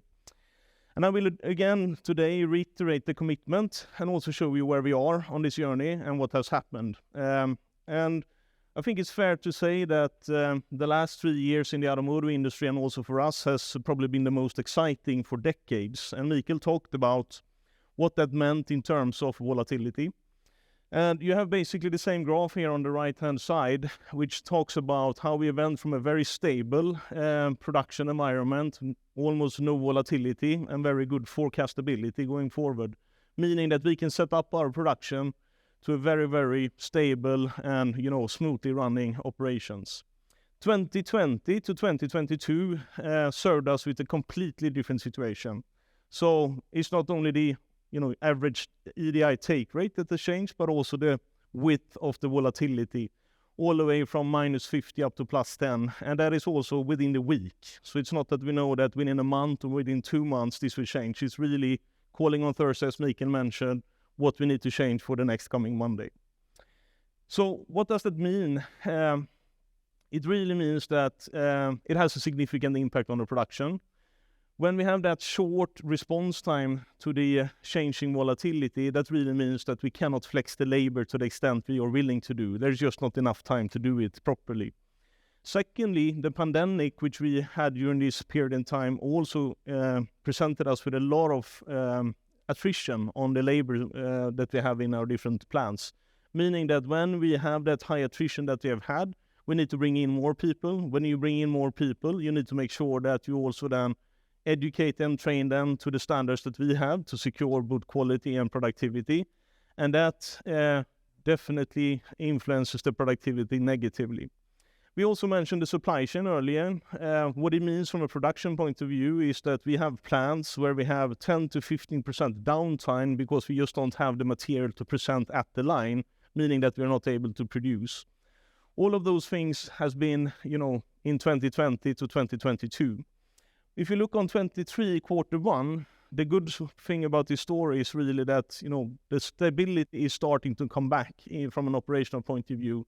Not only the take rate is better on 87%, but even more important, the volatility is more in the range of ±10%, whereas we were on, +10, -50 the previous 2 years. So we come from an historical norm of driving productivity where we've been around the range of driving 5%, some years slightly higher, some years slightly lower, but around 5% productivity improvement every year. And you can see that we have more or less been able to at least drive productivity through those years. Maybe we went a bit sideways in 2020, as you can see there. But I'm also happy to see that when the stability is coming back and also underlying performance that we have done during those years here gives us now a position where we are on Q3 demonstrating a run rate of around 4%. So not necessarily back to the historical norm, but pretty close to where we have been in the history, and also an ability for us to continue on forward. So how have we done this? And I wanted to give you a view on what I also reported on 2 years ago. So what we measure in our plants and what we have been measuring is on the one hand side maturity. So how well are we deploying out lean principles or production principles? And then on the other hand side, what type of performance does that present us with? Do we get better when we do this? And we started in 2018 on an average bronze level with a rather wide population of plants within the circle you see. And then we measure this, on an annual basis. We actually measure it quarterly, but we have done a pretty good walk up here coming to Q1. And what is especially important in this chart here is that we move diagonally, meaning that we improve equally much on the maturity, but then we also get the performance as an effect of that. So we have actually achieved what we committed to do in 2019, where we said that we want to take majority of our plants to benchmark level, which is basically in the, in between gold and platinum. We have 53% of our plants now on platinum level, which we are very, very proud of. But that means that we have come to sort of the end of the commitment, what we did in 2023. So now what we're doing is really redoing the complete approach for operational excellence. So we are introducing actually 4 different things. On the first hand side, what you see here on the left, we have significantly increased the rating levels, and we have also pushed our performance more to the financial side. So the ambition level for the plants today, previously been rating on gold platinum, drops down quite a lot, which basically presents us with a good opportunity to drive even more ambition and more results going forward. So that is one thing, but in addition, we also put a lot more emphasis on safety, and we are also now integrating sustainability, and I will come back to what we're doing on the sustainability side, and then also digitalization. As we have previously kind of reported this separately, this is for now really our operational excellence journey going forward. And as I said, this is a significant increase on the ambition level. So if you look on the blue dot on the top there, that roughly presents something around 75%. We have rolled this out now starting Q2. It means that the rating we get on our plants right now is in the range of 35. So you could say that is bad, but for me, that's really another journey again to take once more, which is really what we are after here. So sustainability and digitalization is 2 of the areas where we go quite a lot more aggressive on and raising the ambition level quite a lot. On the left-hand side here, you see our journey towards CO2-free operations in our own operations. And starting from 2020, you can see that the GHG emission intensity we have been able to reduce with a north of 35%. And it's predominantly driven by 2 factors. Number one is that we are able to reduce the absolute usage of energy. So basically kilowatts per million US dollar or per units produced, if you would like. Secondly, we're also doing a pretty aggressive switch here to renewable energy. Both those 2 together present us with this opportunity to reduce the CO2 emission to air. Then on the right-hand side, what you see there is AMRs, so autonomous mobile robots, which is one example of the digitalization. And this one I brought because it's a good integration between both automation and digitalization. It's basically installed in 14 of our plants right now. 4 more is underway, and we will gradually implement them in more plants going on. And this is a pretty good example because it has several dimensions of opportunities for us. First of all, we can eliminate to a large extent the logistics operators, so we don't need anyone driving around the material in the plant. Secondly, it's also a significant improvement on the safety and the road traffic safety that we have within our plants, so that also plays back to the safety focus that we're having. In addition, having this system also creates a lot of more stability. So the 10 to 15% I mentioned here earlier on the downtime for the lines is also getting improved in that. Roughly, we have a payback for those installations between 14 to 18 months, dependent on where you are in the world. So that's one of the examples that we're using. But it's not only numbers and facts, I think it's also people. So I brought 3 of our plant managers around the world here to speak to you. So let's look at that movie. Hello, my name's Dave Anderson, and I'm the plant manager here at IBC, and I'm very excited to talk to you today. What I'm most proud of is the team and the people here at IBC. They show up every single day with heart, desire, motivation to be the best that they can be at what we do, which is saving more lives. In this factory, we build inflators. And with the inflator technology, we've been moving more towards automation. And the automation is our robot automation. I just came off the ACH cell where we have 11 robots building the parts out there now. And what those robots give us is the opportunity to use human-like intelligence in an automated fashion to build perfect parts. So those robots, they do things repeatedly. So they take out the variation that human intervention can enter into the process. They also can learn from their movements and measurements and create a way to use digitalization, incorporate digitalization to make them better and better with each part they build. So if we become further and further from nominal, the robot can adjust itself to bring it right back to nominal to build perfect parts every time. And we're just scratching the surface here, and we have opportunity to expand this across this entire factory. So there's lots of runway for us to create new environments for these robots to operate. So I think hearing about it's one thing, but seeing it is another. So if you get a chance, I hope to see you soon here at IBC where I can show you this personally. Thanks.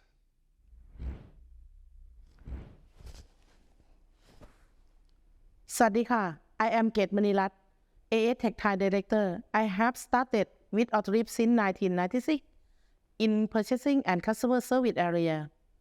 Autoliv has given opportunity for challenge myself in many positions, even plant manager, within quite limited for women in a manufacturing company. We first start cushion operation in 2009 with 200 headcount and zero knowledge. Currently, we have more than 2,000 headcount with the high experience of Tech Thai, and we are ready to be a leader of the Tech Thai in Autoliv Asia. We forgot safety in workplace. We never have any serious accident. The last accident case to lost time was since 2016. Our operation excellence, APS system, is the key principle for our work. We drive plant performance according to APS excellence, and we achieve platinum level, both airbag, cushion, and steering wheel. And continue to a new achievement criteria coming. Our success and goals come from our people who contribute their hard work to support us. We rely for our importance of our product. They are saving more life. ขอบคุณค่ะ My name is Christian Golichka. I'm working in Autoliv steering wheel division, responsible for the plants in Romania. The turnaround in plants from Georgia, I had to create a strategy starting with a very ambitious vision and getting the buy-in from plant team, but also external stakeholders. The vision is clear, bold, and very ambitious. Become global steering wheel competence center. The turnaround starting with creating a strong and stable team, develop and transform operational processes, and align the plan to the true north using APS and lean principle.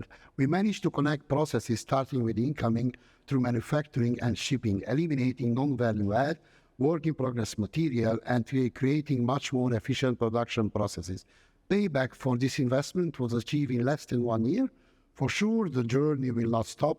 We must take the next challenge and develop a strong automation program to absorb inflation, improve quality, and stay competitive in the volatile business environment. I'm very proud that the turnaround for one of the worst sites to the one of the best was achieved, that the colleagues working in Autoliv steering wheel factories are looking to a much more safe and stable future with us.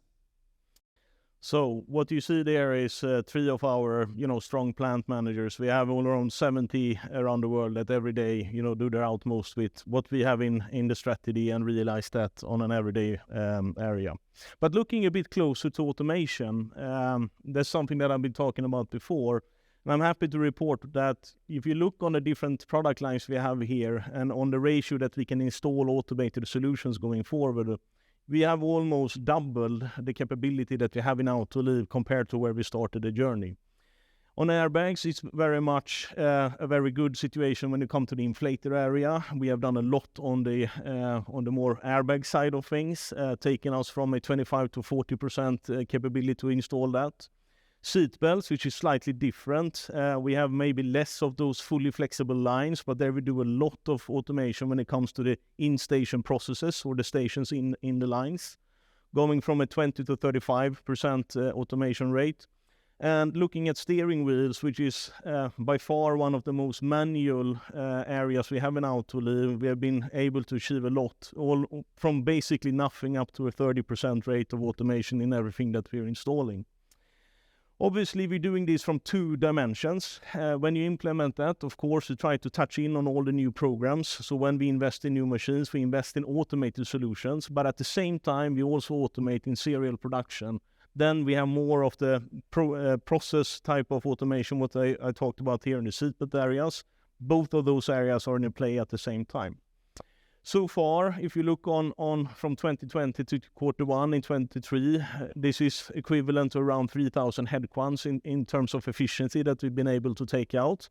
I think this goes back to the chart that I showed before on the labor minutes per unit, but also what Mikael showed earlier here on the headcount in relation to sales. We have ramped up our progress here significantly. You heard almost all of the plant managers here talking about automation in their interviews. So we have around 5,000 people here in play when you look at 23, 24 and 25. Obviously, this is one significant part of what you also could read in the press release here previously. But it's not the only component that we are addressing here to reach the 6,000 that we laid out there in that press release. I also wanted to bring something around the footprint, which we have not really talked about in this setting before. And this is what you see here on this chart is the publicly spoken about efforts that we are doing. And what you can see is really that we have two epicenters of activities. We do optimization across the full globe, so to say, but it's really in Asia, where we optimize and develop a footprint to capture the growth that we are having in front of us here. And looking at the European, it's more of a consolidation and reduction of the different sites we have. We have around 40% of our plants in the structure of Europe. Hence, what you see there is more consolidations. You see no green dots in that sense, meaning that we build new plants, but we expand the capacity in the existing plants in order to simplify the setup that we are having. But there is no geography let alone. Also China are doing some efforts here, but it's really the two big areas in Asia for growth and in Europe for savings and optimization. We have been on to this program for a while, and we have invested both in 20 and 21, also now in 22 and 23. There are a lot of money going out, but we also now see that the savings for that is coming in starting this year, and then it's growing up all the way up till 2028. This footprint program is something that we've developed almost 3 years ago, and we have a very good structure for managing our setup here. This is something that we continuously evaluate, and we take the actions and decisions as we go along, and we see as it's needed going forward. But that's a big effort undertaken, and also a big opportunity for us here going forward. With that said, I also brought another movie to you guys here, where we will show one of those capacity expansions, which also then talks about how we build a capacity expansion and getting an end-to-end flow, very much exemplifying what we are doing here in Europe. But then also a lot of automation examples from China, which is a really accelerated geography when it comes to developing those different things. So let's look at that one.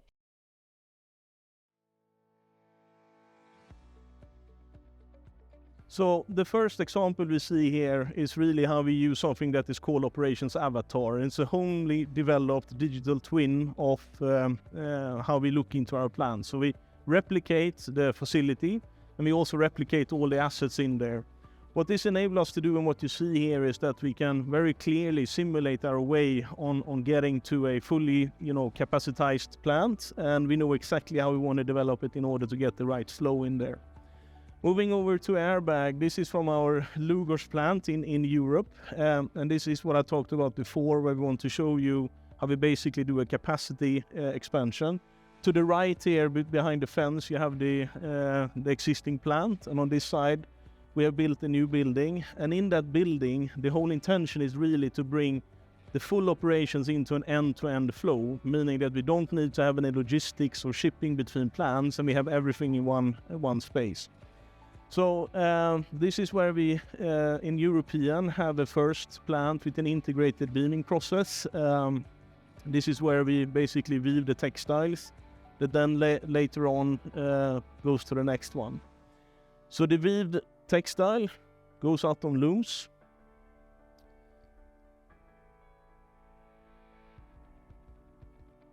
which is then also put into a scoring and coating process. And you see 1P here, that stands for one product, one process. That's the way we standardize across the board, making sure that when we do a change either to the product or a process, we can easily do that change across the full network, making sure that we have the same process for the same products in the different areas.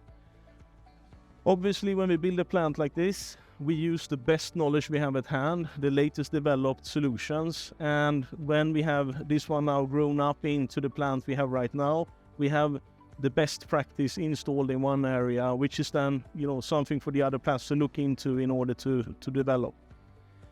What you can see here is also this autonomous automatic mobile robots. You saw my picture before, but this is one which is roughly this big, which you use in a line. The opportunity with that is it's fully flexible. We can do whatever product that we want in this setup without being constrained of any installations. This is Dave. He talked to you in the movie before. This is an example what he invited you guys to go and look at if you wanted to. But this is the robots he talks about, and basically how we install the cell without literally any operators in this setup. Looking into China, this is a combination between different installation, fully lines that are automated and flexible, but also different type of in-process automated solutions that they've done.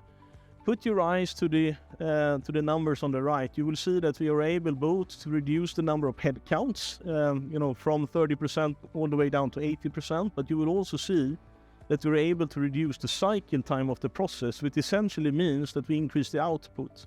For sure, when we automate, you know, the equipment and the assets are more expensive, but when we increase the output, the capex per unit produced basically stay around flat, which is basically how we finance the automation journey that we are on.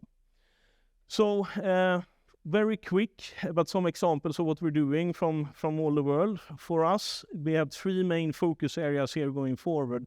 Number one, and this is what I alluded to in my first slide, short to mid-term, we want to take full advantage of the slowly returning stability and also the underlying performance that we have been developing over those years.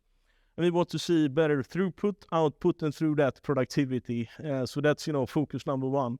Secondly, we are having a new journey to take. We are launching this new operational excellence approach with four dimensions: safety, sustainability, digitalization, and also then the traditional lean principles, but with a significant higher ambition level on that. And then, of course, we have built up the capabilities of automation.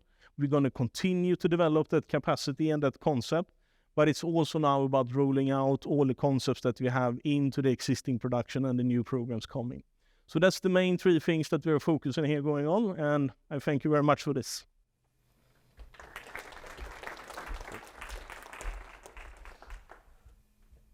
So thank you, Magnus, for some great insights in what we have done and what we continue to do to improve our cost effectiveness. I'm sure you all now are eager to hear what all of this that you've heard today really means in terms of financial performance and shareholder return opportunities. So for that, I welcome Fredrik Westin, CFO, up to the stage.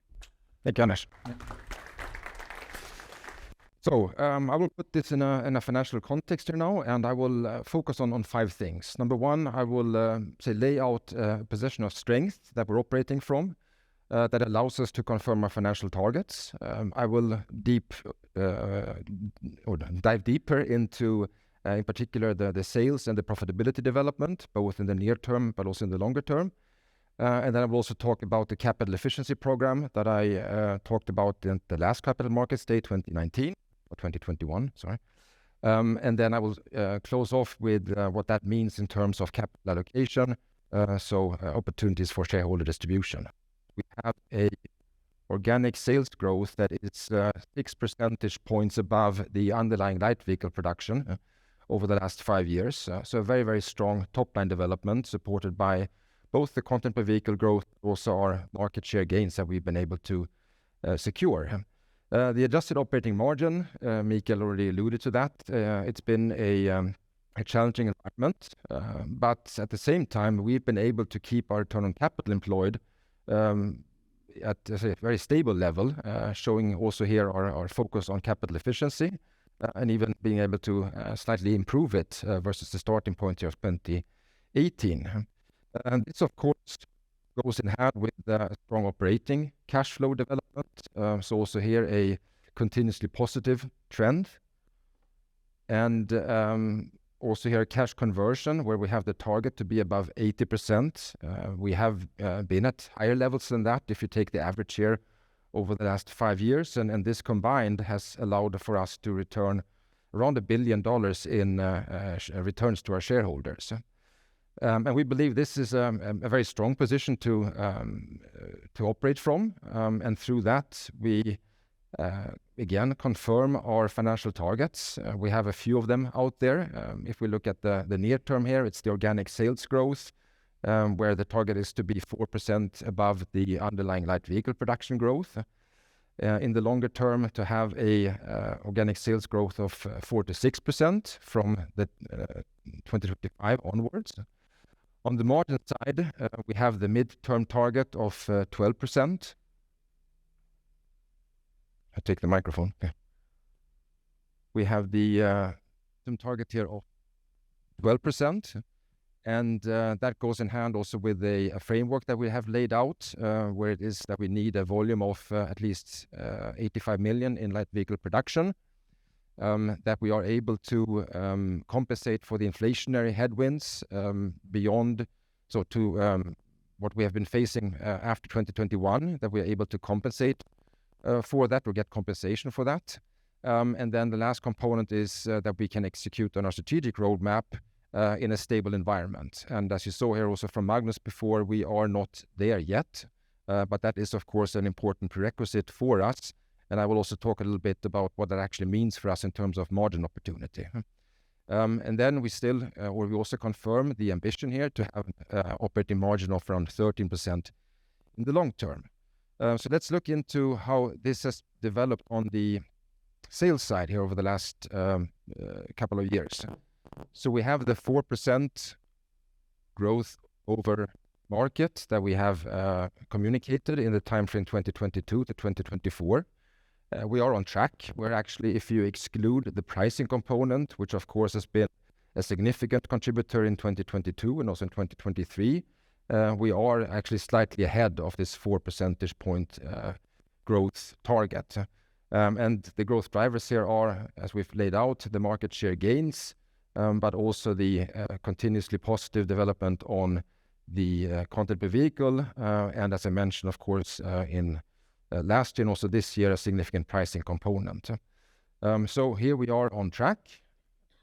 When we look at the adjusted operating margin progression, as I said, it's been a volatile environment to operate in. I think we have maintained a profitability level that is in the top as a quartile of the industry, and we're also significantly above our peers and competitors.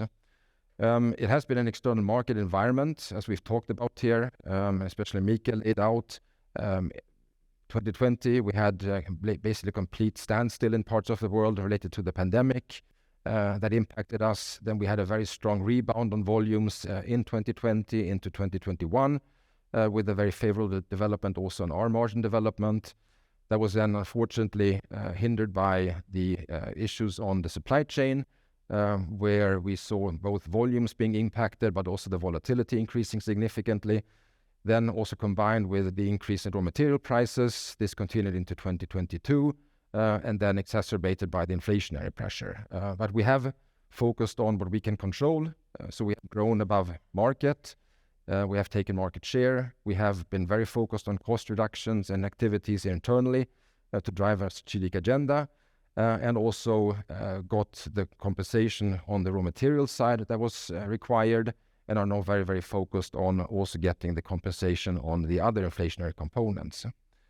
But if we look more specifically on 2023, so we have said that it will be a gradual improvement of the margin quarter by quarter. We started off in the first quarter with a margin level of slightly above 5%. and we expect this now to improve here sequentially. The drivers for this would be that we expect to see the compensations from our customers coming in here starting in the second quarter. But you also need to understand that these negotiations are by nature digital in outcome. And we also have the seasonal effect here of the engineering income that is stronger in the second half of the year than in the first half. So these are the main drivers of the sequential margin improvement that we're expecting. If we look at the full year overall, we basically expect an improvement of around 2 percentage points if you take the midpoint of our range of 8.5% to 9%. We do expect a significant inflationary headwind.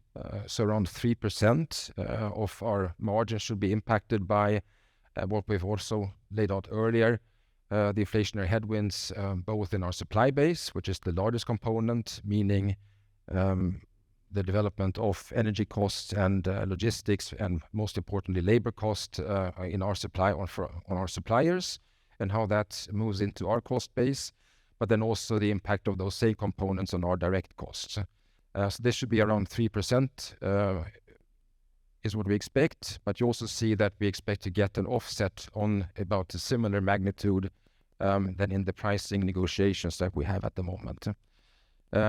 We had a one-timer, if you want to say it that way, last year with a patent infringement that we successfully closed. We don't expect that to be repeated this year.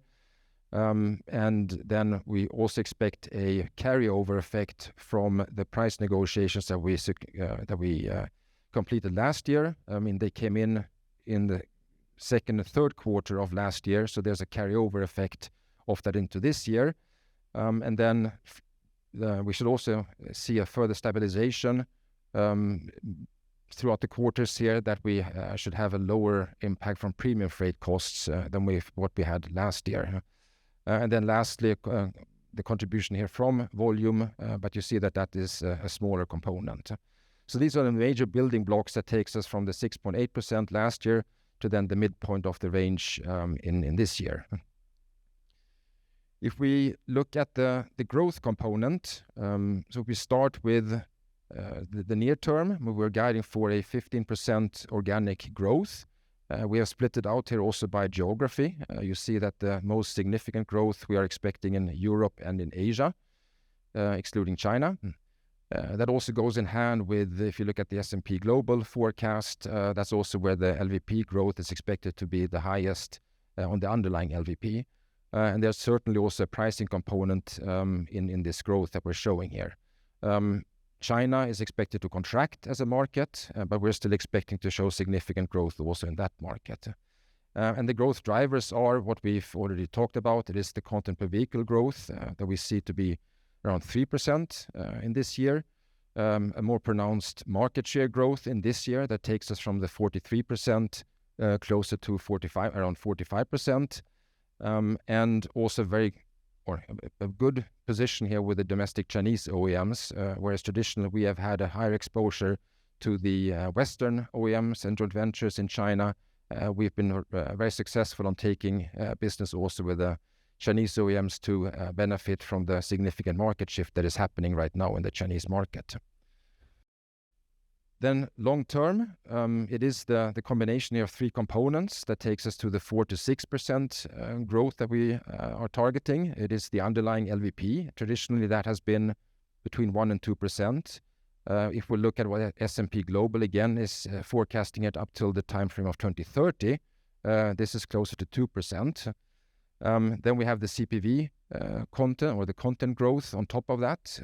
That has also been actually closer to 2% in the recent past, but also here we expect that to continue with all the components that Jordi and Cecilia talked about here earlier, in the range of 1 to 2%. And then adding on top of that the growth of MSS, which will be limited in the initial years and then have a larger contribution as we progress. And it's the bag on bike that we have also talked about that starts in 2025. But that should take some time before that becomes a meaningful contributor. Actually, commercial vehicles, the pyro safety switches, and the pedestrian safety products should add more to our sales in the in the first couple of years here, and then that will be added on with potential growth from the two-wheelers. So this is the framework for the organic growth beyond or from starting in 2025. If we go into the profitability development, to show you the building blocks of then, so where we expect to end this year, that should then take us to the around 12% margin target that we have. And it is, I mean, you can understand when you look at what Magnus showed, and then the implications for our own operations with the volatility that we're facing. A large or a main building block of this margin improvement is stability. So really that we can take better advantage of our historical productivity achievements and also get the efficiency back into operations that we have had historically.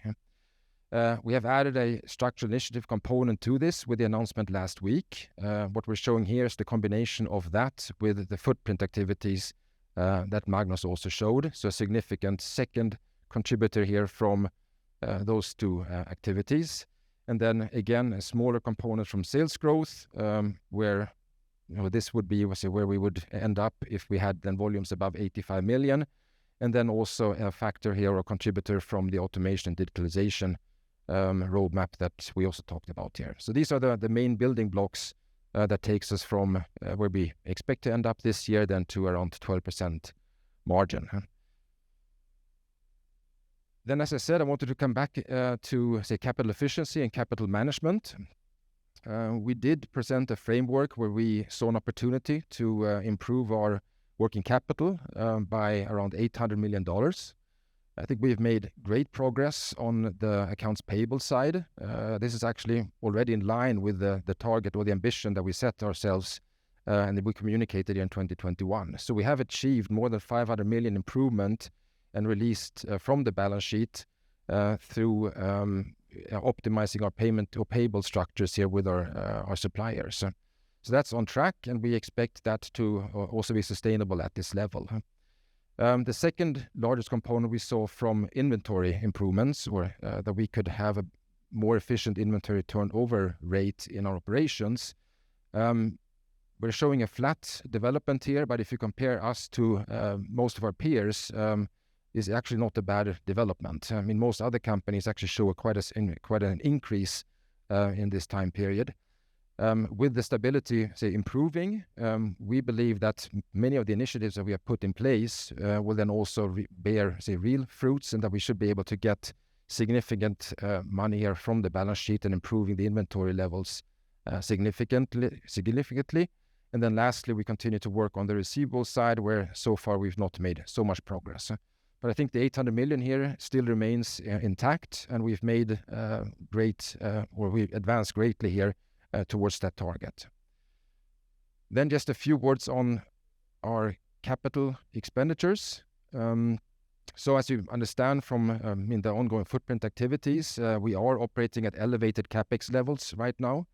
What Magnus showed you before was the net capex number. What I'm showing here is the gross capex. So I don't have the benefit here on the first quarter of last year from selling a plant in Japan. But you do see here that over the last couple of quarters, the investments that we're making in the footprint, of course, have an impact. And as you also saw from Magnus's slide, we expect that to continue at least for another year. But then we also see with the approach to automation that we're taking, that we should be able to get this down to around 5% over time. If you look at the depreciation expense with the top line growth that we've had, it actually come down quite significantly as a percent of sales, despite the high capex levels. And then going back into the shareholder return topic here, what does it mean in terms of how much we can and how will we return funds to our shareholders? A main building block in this is our leverage ratio. We have the ambition to be at around 1.0 times over time and have a range of between 0.5 and 1.5 times. You do see that in the last couple of quarters, we've been operating at the upper level or level of that range.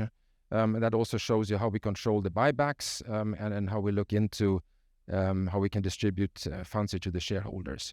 Of course, with an improvement on the EBITDA level, that also provides for a more capacity to distribute funds to shareholders. And if we look at the speed of doing that in 2023, we are at a higher pace of the buybacks than we were in 2022. And of course, with improved profitability that we expect here sequentially in the quarters, this should also continue to pick up pace.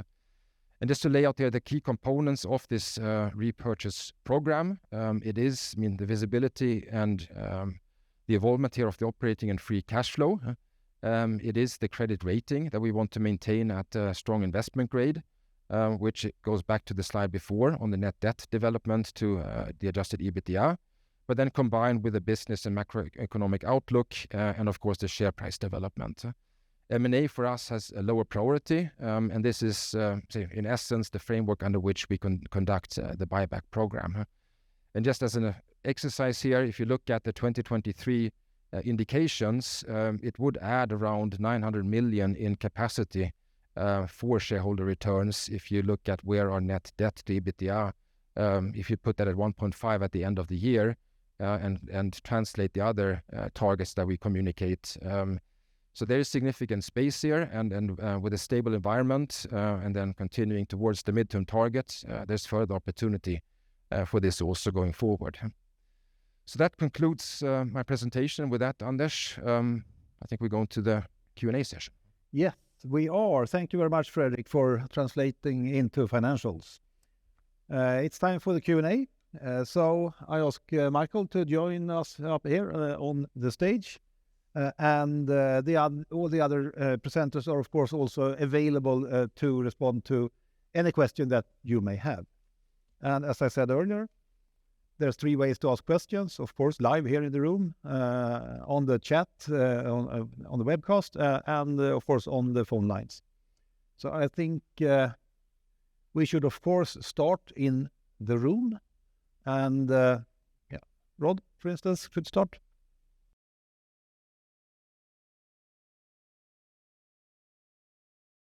On these pricing recoveries of 300 basis points that are being negotiated to offset the new inflation, can you give us a sense of how much has been achieved already at this point as we're approaching the middle of the year, or how the first half, the second half looks?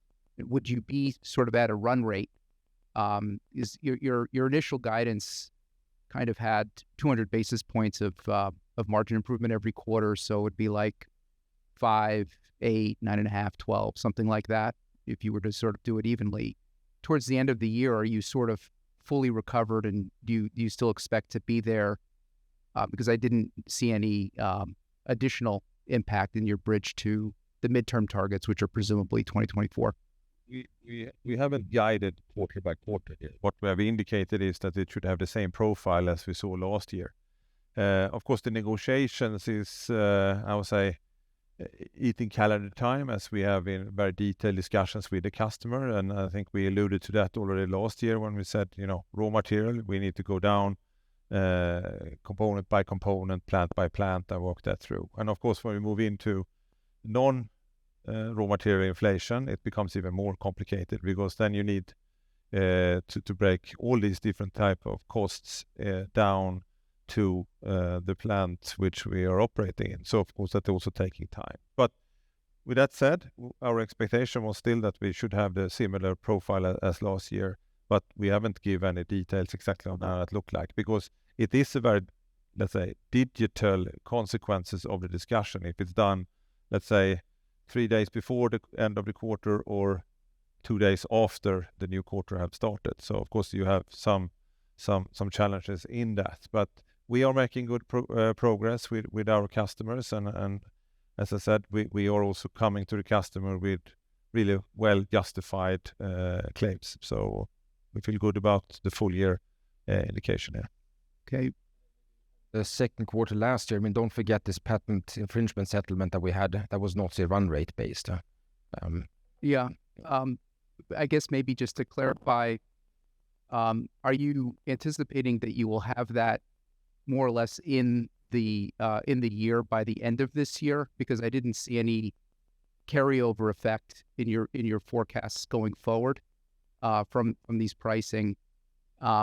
and that's all for pricing. And maybe if you can just elaborate a little bit more on the structural headcount, structural cost savings opportunity. Sounds like it's enormous. If we're looking at 8,000 people at, I don't know, even $50,000 a person, this is $400 million, and on your revenue run rate, that's 400 basis points. So can you give us a sense of how much you're expecting to retain and whether we're actually offsetting that in your forecast, because your margin forecast doesn't seem to show that. Yeah, just a quick comment on the headcount side there. I mean, the 8,000 is both blue collar and white collar. So of course there is a difference in the numbers there. And I think also when you look at what we are looking for here also is connected very much to the structural improvement. So it is a very meaningful potential in what we're doing there, and that's why we do it also. But it's also because we are making progress here in a lot of the initiatives here connected to the automation and digitalization that provides these opportunities also. So, but we can't give any detailed numbers around that now because we need to have the process in each country where we are taking these steps and follow the procedures there. So we have to come back. And especially on the direct side, I mean, we have quite a significant part of temporary labor and also a high attrition rate, higher than we would want to have. And of course, that will also help to get these 6,000 headcount out, especially on the direct side. So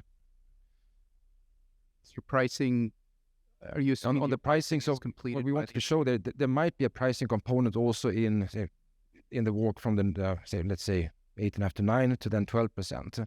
But that depends a lot also on the inflationary development. So should inflation keep high, then of course there will also be a pricing offset in there. But we aim to basically close the inflationary headwinds that we are facing right now within this year. And that's where there's not a carryover component in there. Okay, great, thank you.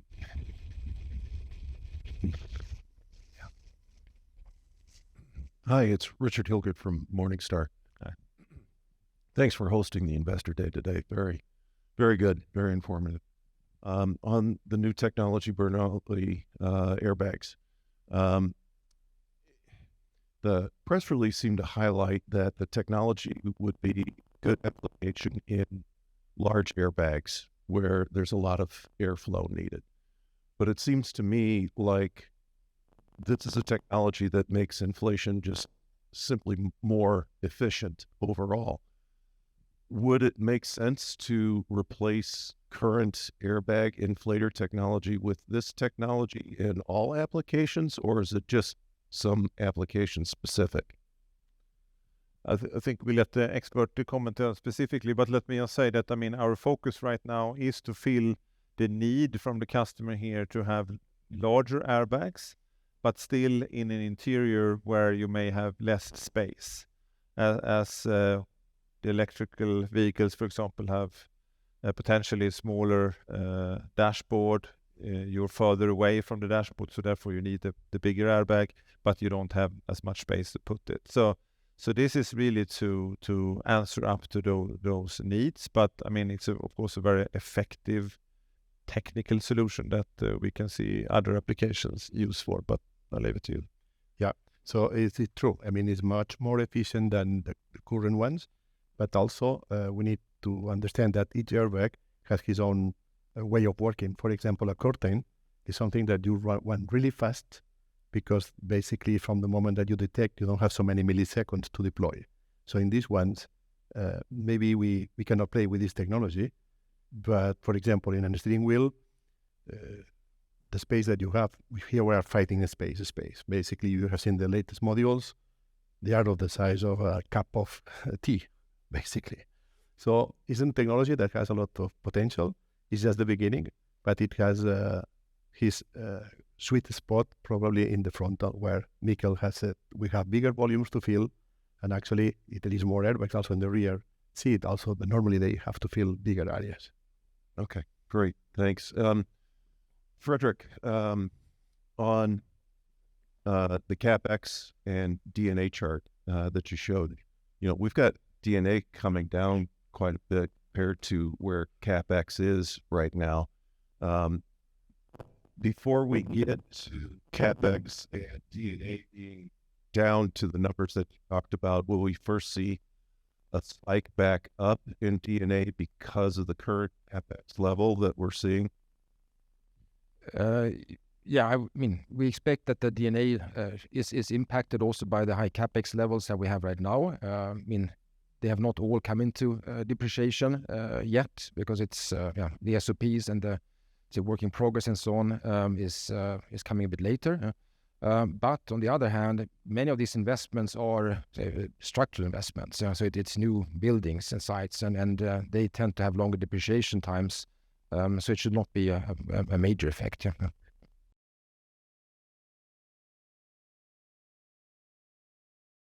Hey guys, it's Dominic O'Brien from Balyasny. Thanks for the time. I just had one question, well, two questions actually. The first one would be on the structural cost reductions. The 11% global headcount reduction you announced last week, is that incremental to the information you're giving us today? The reason I ask is, I guess we had this sort of margin targets presented beforehand. I didn't see anything as radical as this in terms of the headcount reduction. I know you'd already given us sort of automation savings of 300 million, etc. But yeah, are these structural cost reductions that we see now incremental to the targets you've just given us? That's the first question. I mean, it's a part of our journey towards our midterm targets, as we have said, and I think it's very much in line with the communication we have also in the past, where we have talked about footprint structures. We have also talked about making our different processes more effective. We're not only talking about the plans or so, we are talking about the real end to end. And in that work now, we have come to a point also where we see that we can start to execute on some of these initiatives and therefore we wanted to communicate this last week. And it is also in line with what we have said here, that as we have been facing headwinds throughout the last couple of years here, we will do what it takes to get through those headwinds and offset some of these headwinds. Because if we go back to the 2019 Capital Markets Day when we launched these midterm targets, I think we talked already about the global light vehicle production difference. We have also seen here the inflationary headwinds that we already had actually in 21 on the raw material side, and we said we will manage through this. And then of course it hasn't slowed down with the headwinds over the last couple of years. But we feel very comfortable with what we already are doing, and then what we are having in our strategic roadmaps, including then the structural changes here to get to the midterm targets. So it's in line with the overall scope and approach we have towards the midterm targets. So it's not incremental. Okay, so the structural cost reductions are essentially a function of the work that you've been doing, that you presented in the plan in terms of automation, etc. They're not okay. Great. And then the second question, Fredrik, you mentioned that this year, to keep your leverage ratios towards the high end, you sort of free up 900 million or so of capital. When I just extrapolated to your medium-term plans, is that number a billion plus that you probably have every year just to keep leverage ratios flat? Well, it increases, so it's more than the 900 million. But the 900 million is a combination of, the free cash flow improvement connected to the 900 million operating cash flow ambition that we have, or target that we have, plus then a slight increase in the leverage ratio. We were at slightly below 1.4 at the end of last year. If you then do this theoretical calculation with 1.5, those are the two components. But of course, as the EBITDA continues to increase, and if you then take this 1.5 and also with the 80% cash conversion, yes, it creates further potential. Yeah.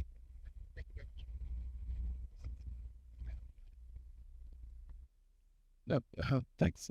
Colin Langan from Wells Fargo. I think it's on.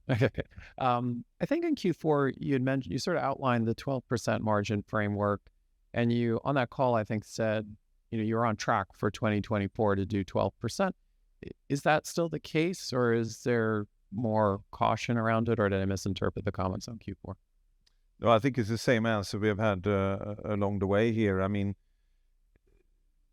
what needs to be in place there is then the framework as we had talked about. Is that 24? Then it is 24. If it's not, it is when it appears, if it's 25 or 26. But I think the bottom line is the building blocks I talked about here.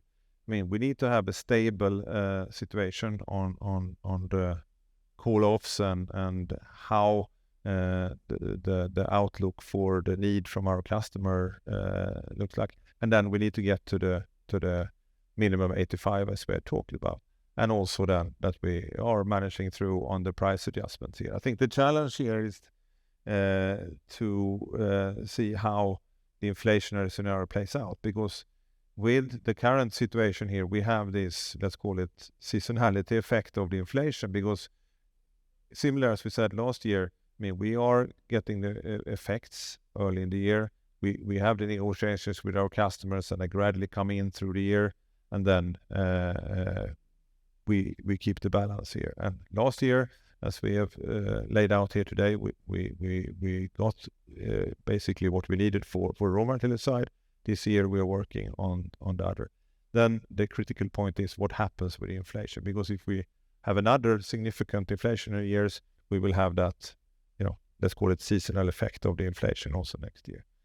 So I mean, I think that is what we need to get in balance. But I think with what we have described here today, we as a management team have no doubt that we have the ability here to get to the targets with what we are doing, both short term in offsetting the headwinds and with our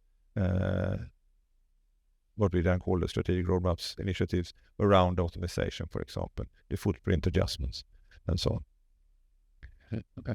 In terms of the headcount savings, which buckets? Any framing of the size of that? I follow up on sort of Rod's commentary. You kind of come up with pretty broad estimates. Is that adding certain basis points to the walk to 20 to the 12%? And which buckets, when we're looking at that sort of current margin to your 12% target, is it in several buckets, or is it in just the structural initiative, or is it in the automation, or is it in the labor efficiency? I wasn't sure which area, if we were trying to gauge how big that help is. It depends on which category of positions you talk about. It comes in different buckets. And then, of course, the overall footprint is also in another bucket. But, I mean, if you connect it back to your chart there, I would say it's hitting several buckets here as it comes through. I mean, it will be, in a large part of the 2,000 indirect will be above the gross margin line, but it will be production overhead headcount. But we're not excluding SG&A or RD&E from the exercise either. No. So it will come in all buckets. In direct labor, indirect above gross margin, and then also RD&E and SG&A. But okay. What exactly and then how that we will come back then later when we have the specific actions that we communicate. Okay, because when I'm thinking of that walk, some of it is actually sort of the production schedule volatility, which is out of your control too. That's part of the labor inefficiency, if I'm understanding that right? Correct. Yeah. Okay. Thanks for taking my question. Yeah, let's move over to the other side here in the room. Hi, Jairam Nathan from Daiwa. Thanks for taking my question. Just first on the new airbag, I just wanted to kind of understand how receptive are the OEMs, especially given inflator issues recently, to kind of experiment with new technology. And if you could talk about that, and I had a few more. Well, this technology that we are showing you at this moment, we are collaborating already with some customers, where basically we are doing what is considered as a system integration, understanding it can be other effects in the car, and this is already quite advanced. So I will say that we are already closing this kind of work with the customers, and basically it's a lot of expectation from the ones that we have decided to share these starting points. Because as a concept, basically what you are doing is taking the air around the car and introduce it in the airbag. So this we have to do many sanity checks that inside of the IPs, the instrument panels, there is air, or this is not encapsulated in a way that then we have other sides. So this work is showing preliminary very good results, and this is giving a lot of expectations also from our customers, especially in North America, is where we have this system that is self-adaptive in somehow. I had another question on the 2023 operating margin walk. So the operating leverage is a pretty small portion of that walk, and it's still, I would say, even if you exclude pricing, it probably you're looking at 10% kind of revenue growth. So what's the big driver? What are some of the offsets that you're seeing for the operating leverage to be so minimal? No, it is say in the mid range of the 20 to 30% that we're normally guiding for. But the volume contribution is not so great. I mean, the organic growth comes from much more the other components, as I mentioned. I mean, it's pricing, market share, CPV, and on market share you have a volume component or volume growth, but a lot of the growth is also not volume related, and that's why the contribution then from say the growth component is not so large. But I think it's also being a bit so if you compare to the other building blocks, it seems small, but in a normal environment, it would stand out as a much larger contribution. But due to the current environment, it's kind of being it's dwarfed a bit by the large impacts from the other components. Okay, and of course you have effect of that. I mean, as we grow in market share, and LVP is not, is basically pretty stable. Of course, you have more programs, and by that creating more volumes, but you don't have the same effect as you have a LVP growth. You have the same program just jumping up in volume. So of course there is a little bit of a, let's call it, mix effect in that also. Thank you.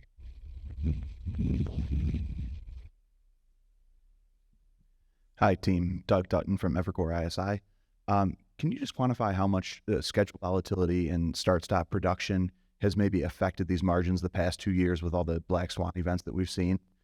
It feels like it could be material, maybe 100, 150 basis points. So could you maybe elaborate on that and when we see that coming back and how you're thinking about that right now? Yeah, we haven't gone out and quantify it because it's very difficult to, I would say, verify in such a way that you can put it out as a, exact number into the market. But I mean, I dare to say it's a meaningful effect because I mean, it's of course the effect you have in the plant that you need to sit there with capacity when for a week or potentially more than before it coming back, because you can't adjust it with that short notice. Plus that you need the extra resources when it get back on track. So that of course in itself is it, but it's also putting a lot of challenges in terms of material handling from our supplier side. Our supply chain team needs to spend time to manage that, so we don't have too much material coming into the plant, etc. We have the tied up capital in inventory side, etc. So of course the instability creates a lot of additional work besides the lack of opportunity to continue to trim your system. So yeah, it comes across in many shapes and forms, but it's very difficult to have a public number on it. But it makes a difference for sure. Okay, and then on coming back, as Magnus showed here, I mean, it is gradually improving, but I mean, we are not close to where it was before the pandemic yet, and we still have component challenges in the industry, I would say. And then just on currency, particularly Mexico and China, still sort of remain a headwind, haven't moved since Q1. How is this incorporated into the 24 guide of 12%? Is that something that's expected to improve over the course of the next few quarters? How is it interpreted in that guide? Well, at the moment we talk about the FX rates end of say Q1 this year. I mean, that's what all our projections are based on still. Yeah. I think maybe we should give the people on the phone lines a chance to ask questions also. I'm not sure if there are any, but Operator Roberto, do we have any lined up questions from the telephone lines? There are no questions on the phone at the moment, but if you wish to ask a question, please press star 11 on your cell phone.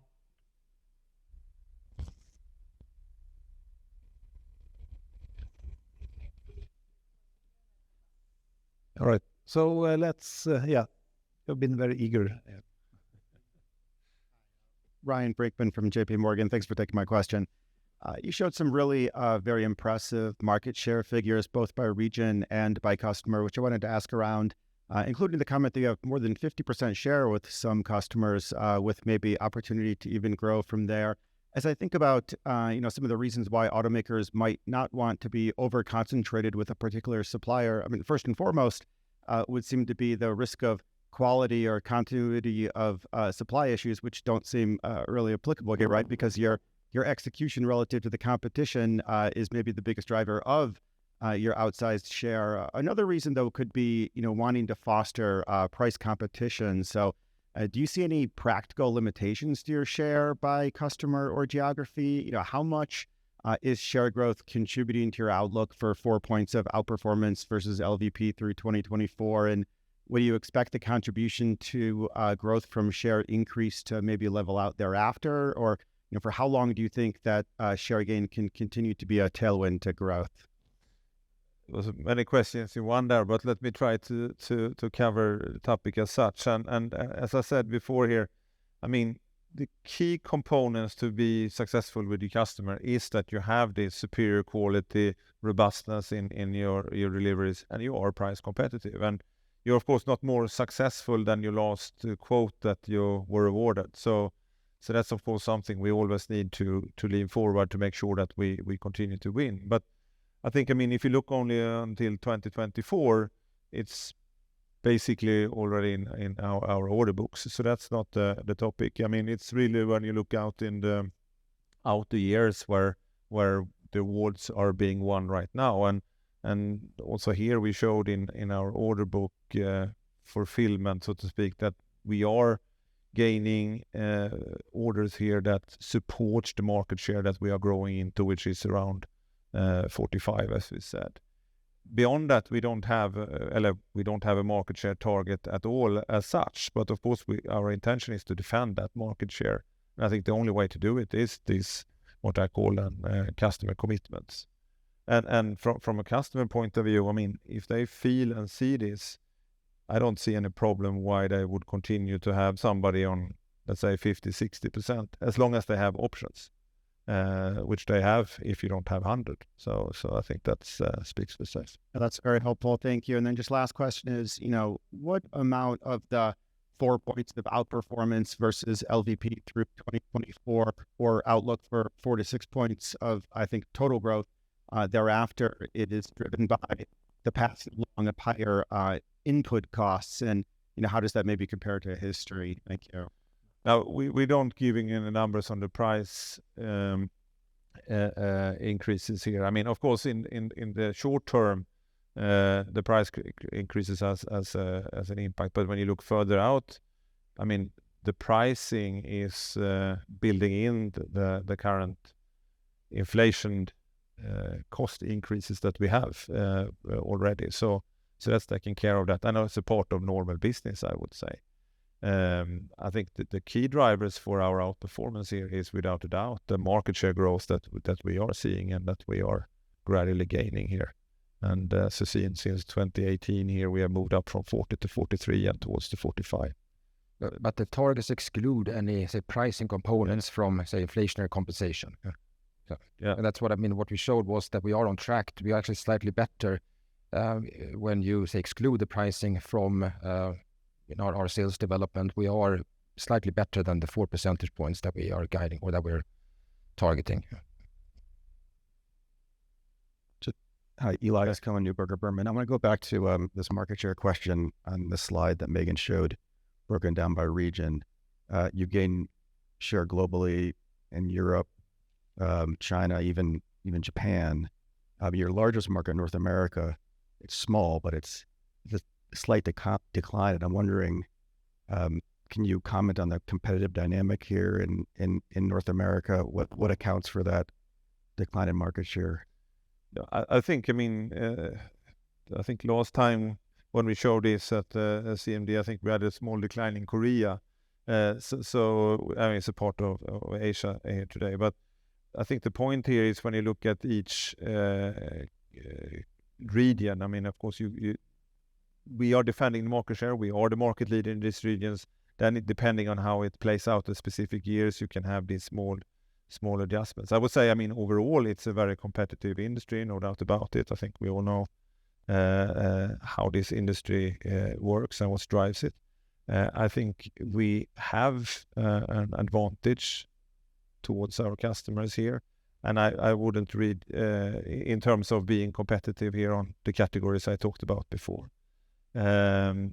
So I shouldn't read in too much there. I mean, we are the market leader in Americas here, and I don't see any reason for change picture. I don't know, Megan, if you have anything you would like to add to that, but yeah.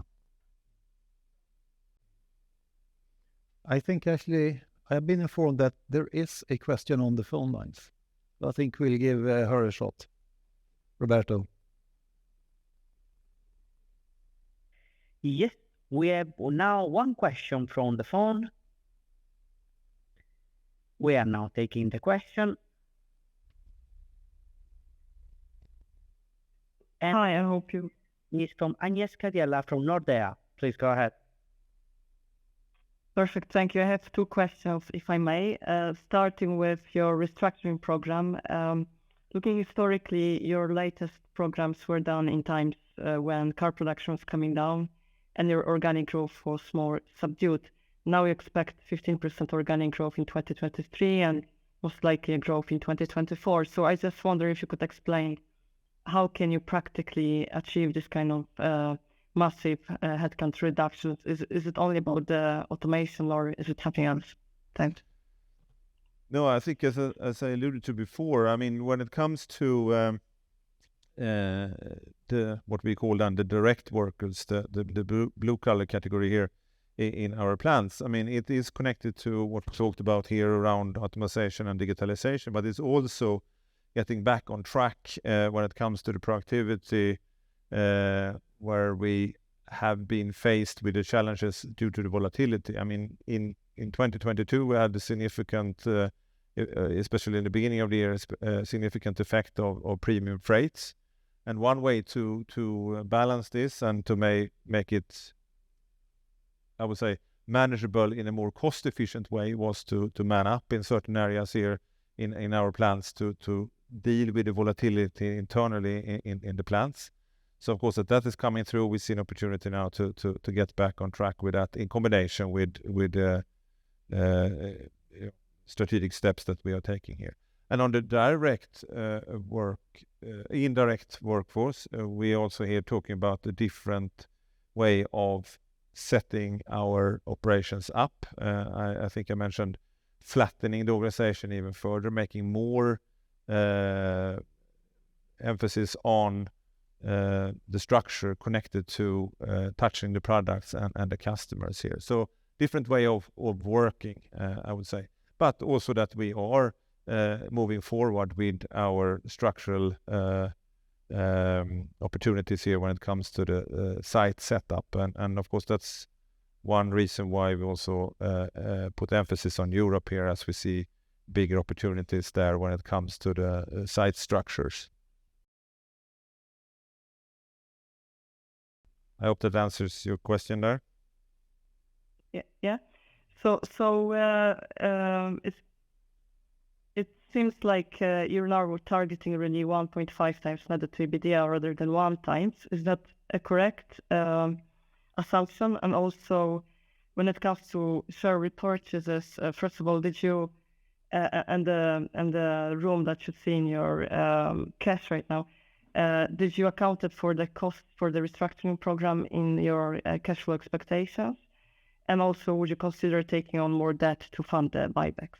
Thanks. So no, we still have a target of being at 1.0 times over as in the long term.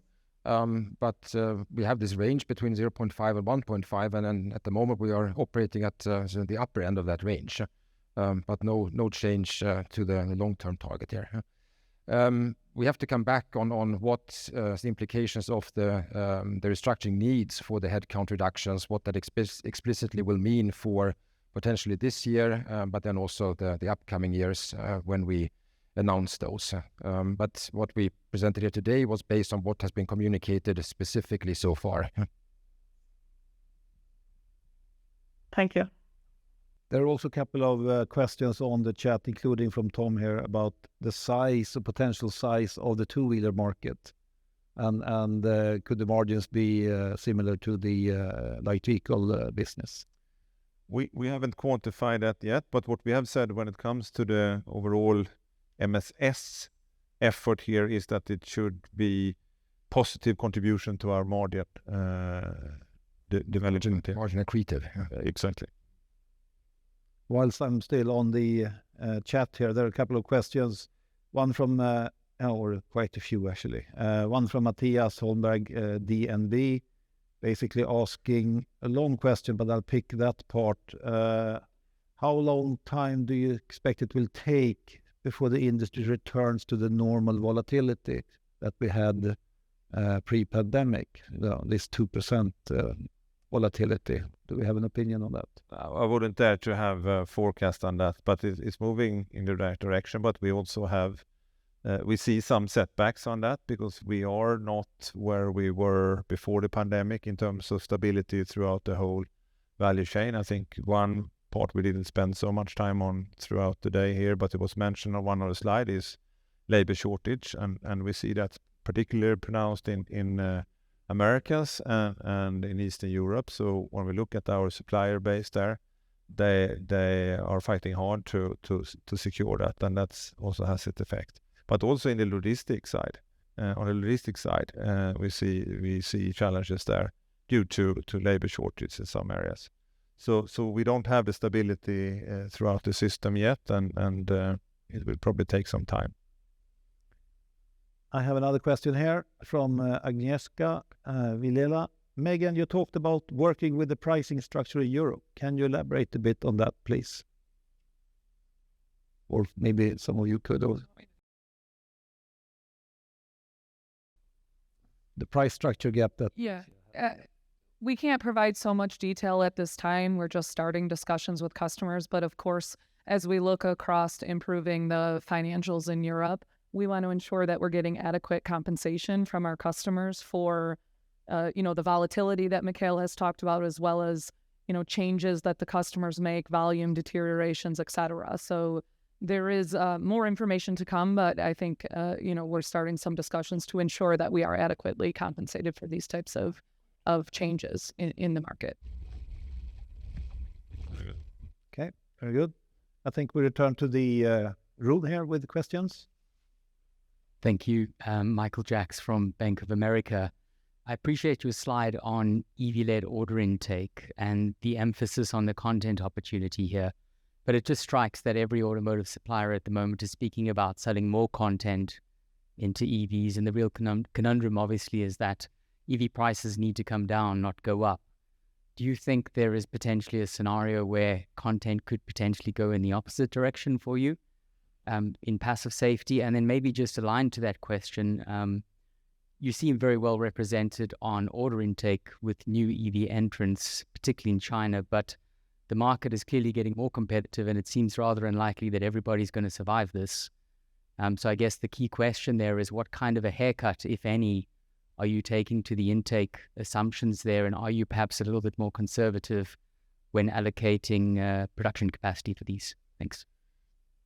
No, I think, in terms of less safety products in the EVs, I don't see that. I think that, we have a very important and critical components going into the vehicle. So I think that's not the first you start to reduce. But I think the EV price reduction that is needed or expected, depending on how you see it, I think will come from certain components that are, I would say, challenged when you look at the difference in price between an EV and ICE vehicle. I think there's more focusing on those components than that you rather start to demount the features of the vehicle. I think that's really where the focus on cost reduction needs to be. So when it comes then to who will survive, I think what we are showing here is that we are working with many OEMs, if not, I would say, all relevant OEMs here, and well represented both with the new ones, or newer ones, I should say, in this space, as well as the traditional ones with EV platforms. So I think, of course, the strategy from our point here is to work broadly with many customers and be attractive for all the OEMs here. Thank you. If I could maybe just sneak in one final question, just on the recent finding by the NHTSA on the I Autoliv recall. Can you just please clarify if there is any potential positive or negative implications for Autoliv from this, either near term through potential provisions or longer term on the positive side through market share gains? Thank you. Yeah, I could respond to that. I mean, what the facts are that there is one recall being done by GM. It's about 1 million vehicles. We have no involvement in that at all.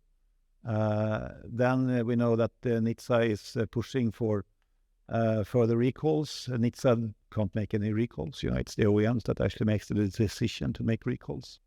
The numbers from NHTSA has clearly been, disputed by ARC, which is the involved company here. And to us, it's very difficult to know at this point in time how this will develop. I mean, of course, if there will be a big recall, someone needs to manufacture and sell those replacement parts, replacement inflators. And I think we would be happy to do that if that is the case.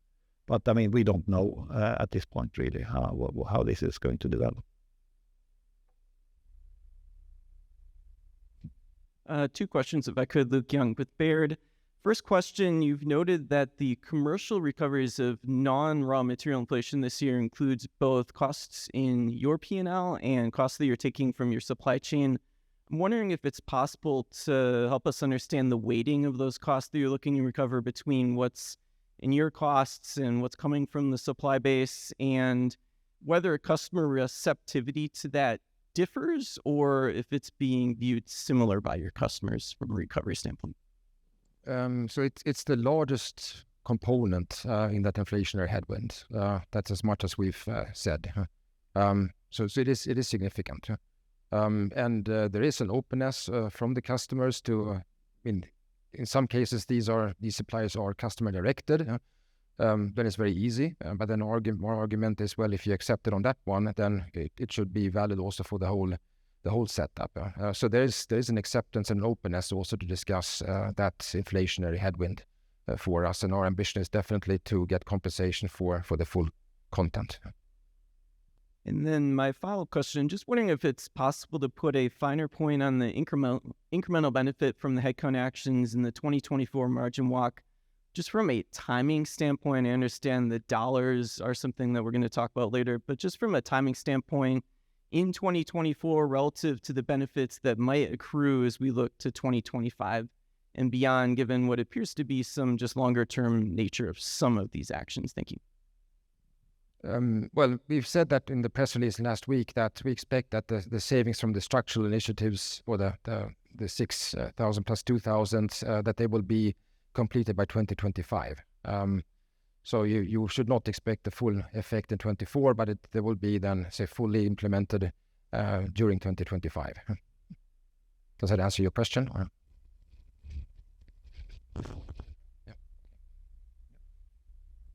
Sure. Thank you. Dan Levy, Barclays.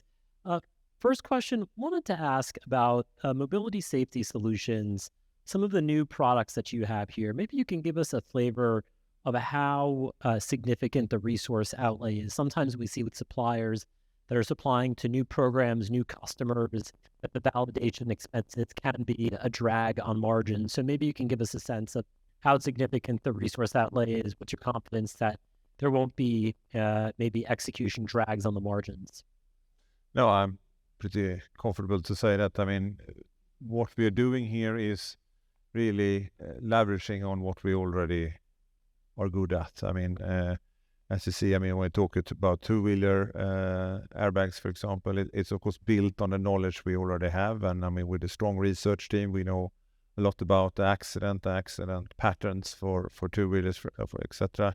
So we can really leverage on that. I mean, and we have a very small core team around the MSS business, so it is not any meaningful, I would say, cost connected to those efforts in relation to the overall business of Autoliv here. So really cost efficient, and also once again what we have said there around MSS is that it should be a margin accretive to what we do, both short term and long term. Great, thank you. And then second is a follow up on automation. Maybe you can give us a sense. Sometimes with automation, there's a risk that you might potentially have quality issues. Quality is at the core of your product offering. So what's the confidence that quality is not being compensated as you ramp on automation? And the second on automation is maybe you can give us the sense of the extent to which customers are, what's the pull forward on customers on automation, specifically as it relates to passing along some of these benefits and in return getting maybe some of the better pricing that you need? I think, I mean, first of all, quality is absolutely critical for us. So we never do anything that jeopardizes the quality here. And as you saw from the plant managers here, and especially from the IBC there, it was a lot of focus on actually making sure that we not only protect any quality, we actually improve the quality by having less variability with automation rather than to have operators doing certain activities there. So it is really to strengthen the quality, and I think that's also a very important contributor from the automation actually to improve the quality. I mean, in terms of passing on any benefits from this, I think that discussion is pretty short considering the current situation here where we actually need compensation from the customers for the inflationary pressure. So I don't see that in today's environment. Are your customers agnostic to the automation? Do they want this? No, I think, I mean, everything that can improve the quality of the products and I would say the predictability of the quality is supported by the customers. I don't see any negative commentary around automation from our customers when we talk about that. Okay, we are running a little bit late. I will allow one last question if there is one. It is not. All right, very good. That ends the Q&A session, and it is time for brief concluding remarks from Mikael. Very good. Thank you all for good questions there. Appreciate the active participation. So let's see. Let's move to conclusions. And let me just wrap up today's meeting by stating, I probably need some help here. Here we go. By getting back to 2019, the CMD, when we launched our midterm targets. And in connection with that CMD, I showed a slide, you may see it up in the right-hand corner there. What was the ambitions with Autoliv moving forward? And we said this was our commitment to make sure that we created an even stronger company in the years to come.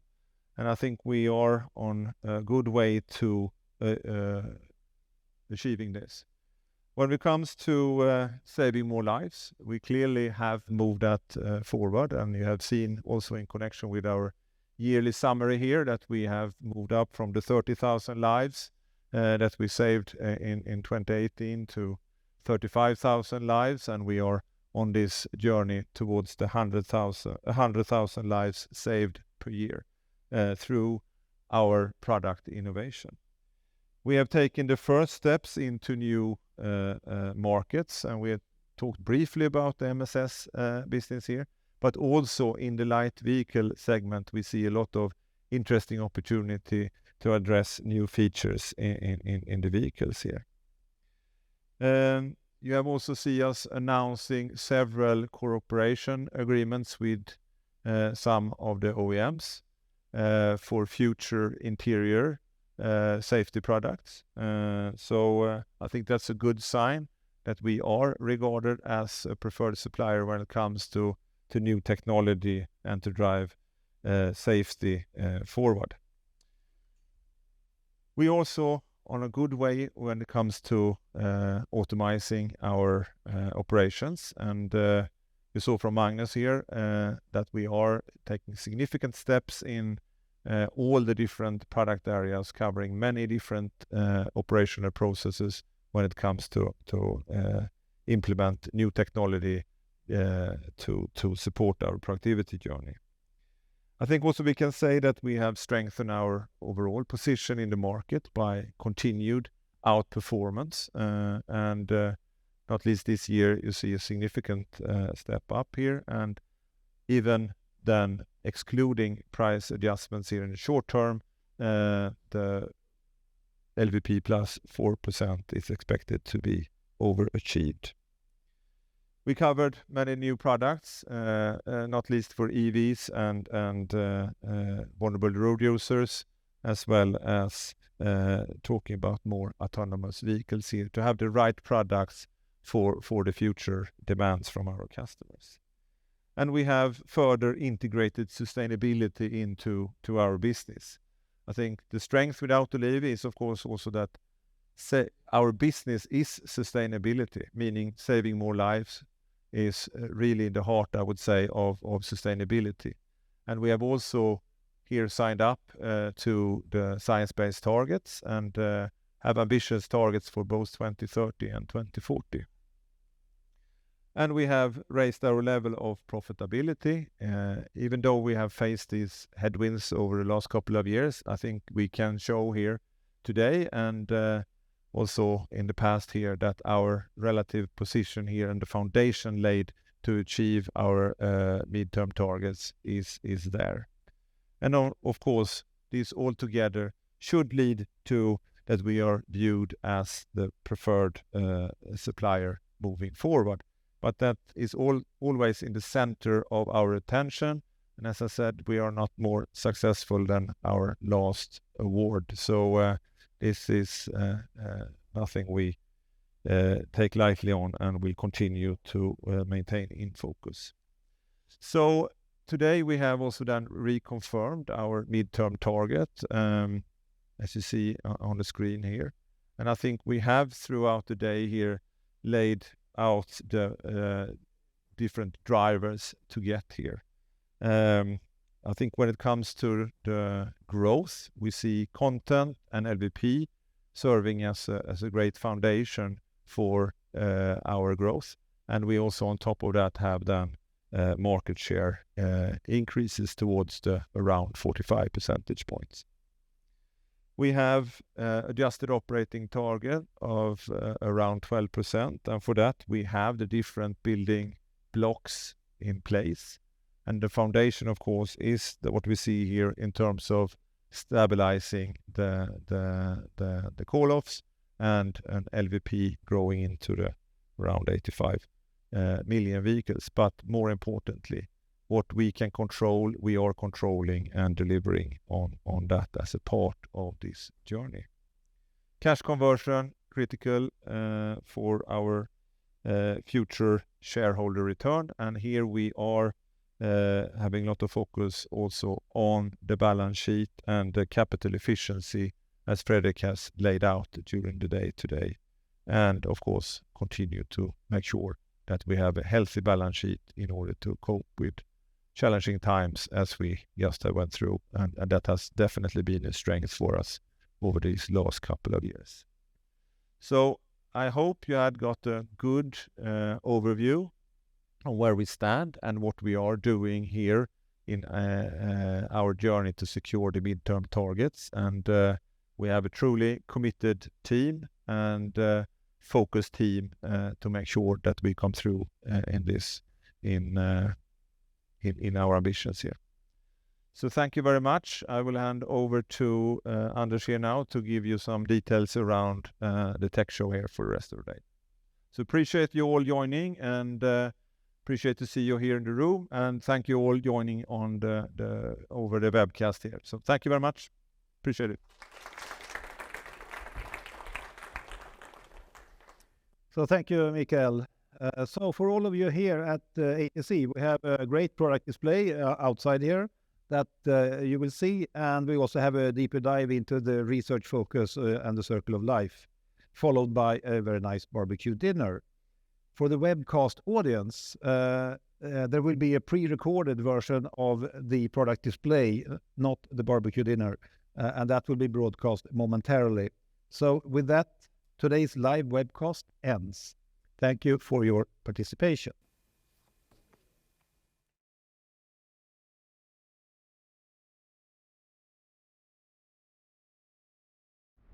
Hello, my name is Quinn Soderquist. I am the manager of the Frontal Module Development Group at OTC in Ogden, Utah. I'd like to introduce you to our aspirated passenger airbag module. It's a new concept that my team has been working on for a few years, and it's about ready to quote to customers. Pre-TG2 is slotted for Q3 of this year. Aspiration is a way of pulling ambient air into the airbag module so we get extra gas to fill the airbag. So what happens is the inflator is at the end of this module. It generates high pressure gas that comes down through these tubes. It comes out of these holes, and as it comes out of these holes, it generates a very high suction that is pulling ambient air out from beneath the airbag module through all these little holes. There's a flap in here that opens up as it's pulled through, and it fills the airbag with extra gas. And so we are able to fill a 155-liter bag with an inflator that would normally fill only about a 100-liter bag, because we have all that extra gas coming in. The other wonderful thing about this design is as the bag fills and gets pressurized, the pressure closes off these flaps. So we actually have a self-regulating airbag module that'll shut off the aspiration at a certain point. The benefit of that, I'll explain here in a moment, is significant to our customers because we can now fill a much larger airbag with a much smaller single-stage inflator. And the single-stage is a benefit because that allows our customers to use 1/3 less for their vehicle qualification testing for FMVSS requirements. The other benefit is, since it's self-regulating, we can now meet out-of-position requirements with that single-stage inflator. We no longer need dual-stage inflators to meet the out-of-position requirement. If there's an occupant in front of the airbag, it automatically shuts off the aspiration technique, and the gas is now a small inflator trying to fill a large bag, which is much softer deployment. So the benefit overall to the customers is a much lighter airbag module, a lower cost airbag, and again, the development is much less for our customers for the FMVSS requirements. The other aspect that I want to focus on is, one more comment on the lower cost. The cushions right now have to have a lot of low-risk deployment or LRD features in order to meet out of position. Those can all go away with the new airbag module and this concept. Just bring your attention to some of the videos that we have up here right now. The top video has with aspiration and without aspiration. With is on the right, without is on the left. You can see the left never fully fulls. It's the exact same inflator, exact same cushion module, except aspiration is turned off versus on. This 155-liter bag comes out and is inflated in time, in position with the proper amount of pressure to restrain an occupant. The lower video is the sled test with that same 155-liter bag here in the center. And on the right, or the left, is a current production system 120-liter bag with a dual-stage full output deployment. Again, the aspiration is a very small single-stage inflator.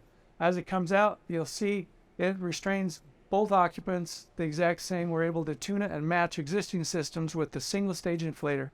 This far right video just shows you the aspiration function where the flaps will open. You'll see them start to flutter as gas is being pulled in. As soon as the occupant hits it, it loads and closes off. So that is our new development concept, the aspirated passenger airbag module. Hello, my name is Russ Gans. I'm engineering manager for development of airbags here at ATC. And today I'm going to be explaining the passenger overhead airbag concept. This concept was developed with our CTC counterparts, and they developed it for the single stage market. The advantage of a passenger overhead airbag is it allows for a slimmer IP styling. You can narrow down the IP styling to allow for other features where normally a passenger airbag would have taken that space in the instrument panel. The other thing you see today is a lot of OEMs are trying to put monitors and screens in front of the occupants, and this allows for that to be more freedom for the stylist. They can put bigger monitors, and we don't have to worry about deploying up and over them, getting between the windshield and that monitor, and we can deploy down from the header and get in front of the monitor and provide restraint for the occupant. We use a single stage APG inflator in this system. It's a tubular inflator that allows it to package in the header. And then we have a 2-chamber fill style bag. The first chamber provides the inlet for the gas from the inflator, stability to the windshield and the instrument panel, and then allows gas inlets to fill the primary restraint cushion, which supports the occupant in a crash event. We have this system in production with Neo today with a slightly modified cushion from this version. It has a couple little ears on it. We call it a Fox cushion. And we have 6 programs in production today and 2 more slated to launch before the end of the year. And the total system is about a 95-liter system, including the fill tube and the restraint cushion.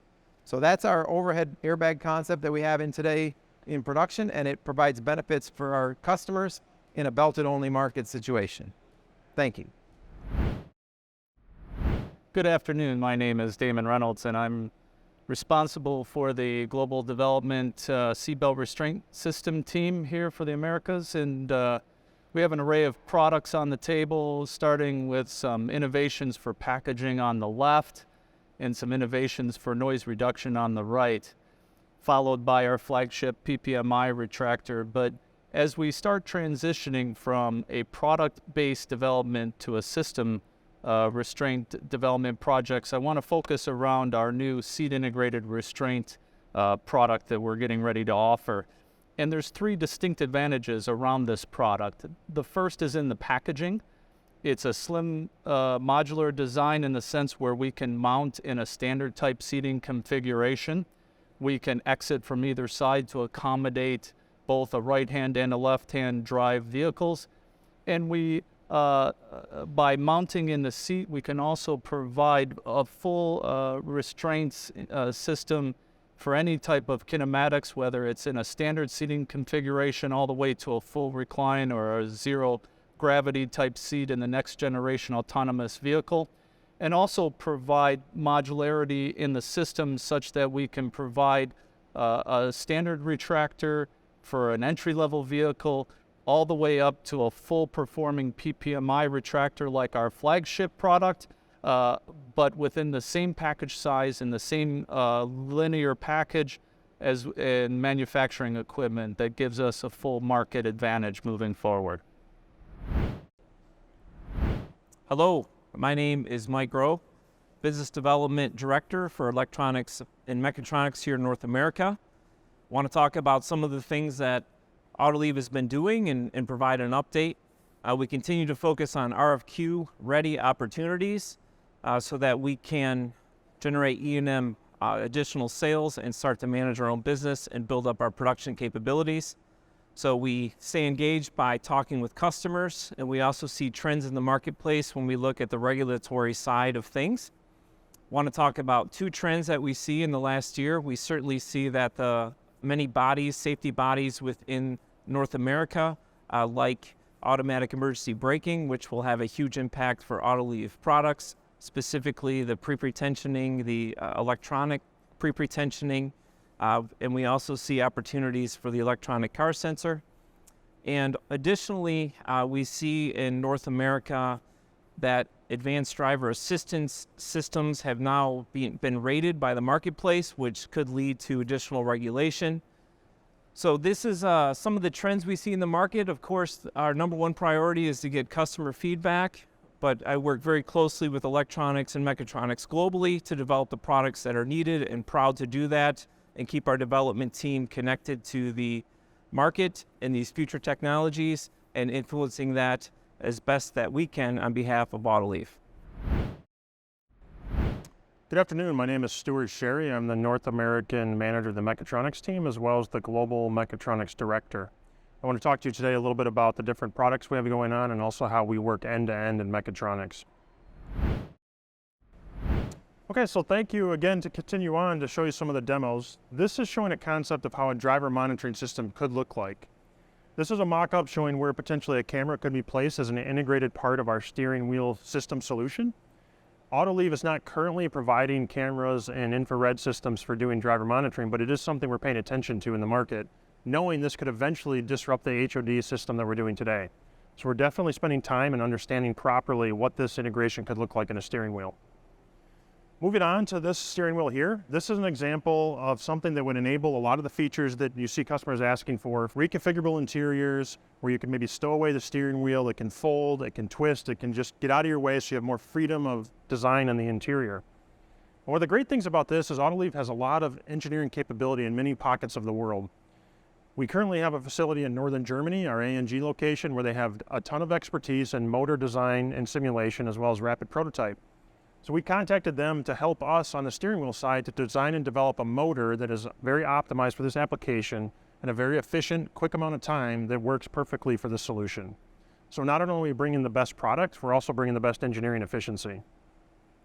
And then lastly, what I want to show you is this steering wheel here. This is a steering wheel that was a concept from Ford. This is going into production this year, which is essentially the tiltable steering wheel. This is really designed for those kind of construction or contract workers where you need to be pulling off to the side of the road to do some of your reporting, working on your laptop. You can activate this function and then you can place your laptop or other devices on top of the steering wheel so you can utilize that space efficiently to get the work done that you need to do. And again, this is going into production this year with Ford Motor Company. Thank you. Hi, my name is Chet Butler with the Mobility Safety Solutions. Today, I'm excited to talk to you about our pyrotechnic battery disconnect devices. These devices are small devices, but play an important part in protection in the growing battery electric vehicle market, where it not only can protect and disconnect the battery in an overcurrent or short circuit situation, but also during a crash event. And let me show you how they work. Simply put, using a small pyrotechnic charge, an initiator, when deployed, pressurizes a chamber that pushes a plastic piston through a copper bus bar, breaking the circuit. Everything you see in the front row is our low to medium voltage, low energy disconnect solutions, and they're all in mass production today. Moving to the rear row, we have the PSS4, a 500 volt system, medium energy system that's in mass production today. And in the market, as the market grows to 800 or even 1,000 volt systems, we have some 1,000 volt system options to satisfy those needs.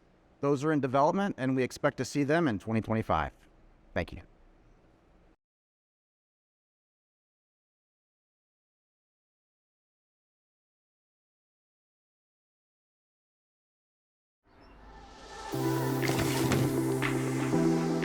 Chances are you've never noticed us. But if the unexpected happens, you will. You'll see 70 years of passion and dedication to safe mobility spring into action. This is what Autoliv does. We make safety solutions of all sorts. We make frontal airbags, side airbags, knee airbags, and these, external airbags for pedestrians. Doesn't matter if you're rolling on 2 or 4 wheels, our solutions work for both alike. We make steering wheels and seat belts and so much more. Simply put, we make the things that save lives. We are pioneers in what we do, and we've been a part of virtually every major breakthrough in automotive safety. We design safety solutions that give people the confidence to travel and explore their world. We are more than 60,000 colleagues who develop, improve, and innovate, passionately challenging the safety standards. 14 global technical centers and 20 crash test tracks, and we're in 28 countries. This is what makes us the world leader in automotive safety systems. Every year, we prevent 300,000 severe injuries, and even more so, we save 35,000 lives. 35,000 people's hopes and dreams, 35,000 adventurers and loving hearts. When all is said and done, it's about people and our commitment. Every time our products save a life, that is what we see. Not a number, not a statistic, but a person, a life that goes on living.